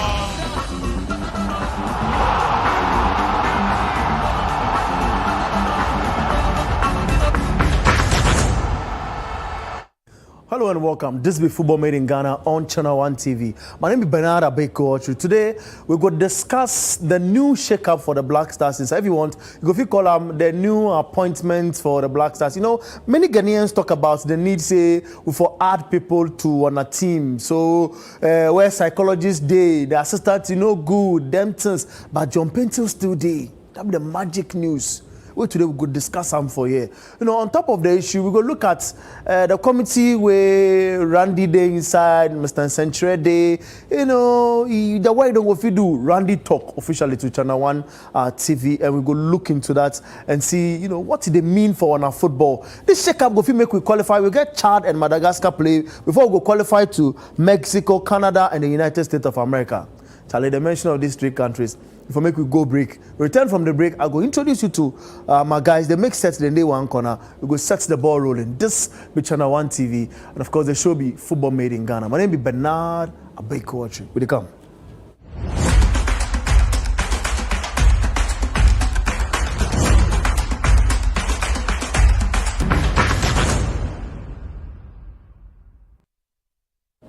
Welcome back. This is Football Made in Ghana on Channel 1 TV. My name is Bernard Abeko. And as I tell you, my guys make ready. Then they on the sidelines. We forget them involved. We could talk about football made here in this country. With the tackle one a senior national team, Charlie, we go to the Canada, Mexico, USA World Cup. Because the people then say them prepare for we stadiums day in place and everything. So yeah, man, we go there. But first off, make I introduce you to my guys. Yao J Minta. Be big writer idea on the Channel 1 Sports Desk. So Charlie, welcome. Thank you. Maybe I fantastic. Yeah, fantastic. Yeah, so now we are Jamie, and of course, Echo. I like call him Echo. I'm more than Samuel Apia. Charlie, today we could use what on the show? Yeah. So guys, I mean, we have one of guys for studio. So Samuel Apia, anyhow, Jay Minta. We will look deep into this matter. With a few say, we for really they talk about them. Guys, first off, we have additions to one a technical team. It will be most important because if they look at one a technical team in past. The way they set up say them go fail even before we get into some competition because what then it be dear to most of the heart of Ghanaians if they watch the team, the psyche of the players no day way for the. I will make a start from you. The additions first off, they need. Yeah, for now. If you wish you go talk say no they need. Oh yes, honestly, because if I get her my own way, I think say like if I get her, then for change it. Like the whole setup, the whole thing there. Pause for me. Yo, it they need? It they need. Hey, Charlie, today you already do something. Oh, it they need. It they need. Based on what we see. Okay. For the qualifiers there, it they need. You play AFCON qualifiers, 6 games. You know win one safe. Charlie. So it they need. Therefore, change the system. But some bad day, and the reason why I talk with the bad, if it's because Otuado still be in charge. That be the thing. You mentioned Otuado. So now you don't understand why. If I get and then go scrap everybody from everybody. Wait, Otuado then jump into there. I mean you shall serve. I mean you shall serve VVA. What will the guy? I mean you shall serve VVA. So the change they need. We don't go Fiji for inside principal. Yeah. You don't go start the change they need from but it no make complete. That be how we put down. Still don't make complete. It don't make complete. Why? Because Otuado still be the head coach. John Pentil still there. But every team they need head coach. Yes, but in our case it's not Otuado. You know that's why they say they change they need. They say them bring Winfred. My brother. You see, they change they need. No. You see, they change they need, but it no be complete. They change they do no. It need correct. Wilfred Schaefer them bring them on point. But it no be complete. Why? That be the part I know the answer. I tell you already. Be the head coach. But every huge national team, Abi, even that one. Make you finish. Let me finish. You finish your point. No, if I explain something, you say if they need the changes in need. The changes in need. But the change no be complete. But it no be complete. Yeah. You don't understand. We need manager on top of Otoado. That's why you know. No, the head coach they for change down. Yes. People know they want to Otoado. No. John Painter they for change down. You know, if you say you no go listen to the technical director of football and technical advisor, the director of football and technical advisor. Oh, no, I'm not sure say go listen them. I'm not sure say go listen them. Because there's an example. You not say they each talk. Chris Hilton. Hold on, I'll make your land. Land for me. Because in here always they talk. Lawyers go tell you say precedence. Yeah, man. Precedence day. Chris Hilton not serve as the technical advisor for the time Otoado be in charge of the Black Stars for the World Cup. Yeah, what's he open? Later he become the coach. Yeah, later he can coach. But the thing to be say, if you listen to Henry Asantichum in interview plus one of the sister stations, it talks say Otoado, the reason why we know if you qualify go to AFCON, it blame injuries, late arrival of players, then in tactical decisions. Yeah. And what did that they mean? We say they get advice because if you watch anybody where you go watch the Black Stars them on training at least on 3 occasions, as Otoado can take over second time. Yes, if you go them on training, because it's the training session, because of the football aspects, the small way they give way for public. You see, it be Lauman way they lead the training session. Okay. It be Lauman. It don't be Otu. It be Lauman way they lead the thing. If you watch her, it be Lauman way they lead the thing. But they say coaches they talk something say you do they forgive the assistants them opportunity. Yes. So maybe Otoado give instruction to Leoman make it a lead or no be make you go lead the training sessions and based on what they go on for the game inside you go give the coach advice say okay make you do so make you do so. By the end of the day me I go fit advise you. By whether you go take. But whether you go take or you no go take no. That one if they on the head coach. So if they make changes you change one of the assistant coaches. The better of the 2 assistant coaches you change them because Lama better pass John Painter. We all know. You change him, you sack him, but you keep John Painter, the one where he be inexperienced, you keep him. Then the head coach way into be inexperienced, where in I admit say some tactical decisions he get them wrong into you keep him. So the changes there good. Schaefer and bring him fantastic.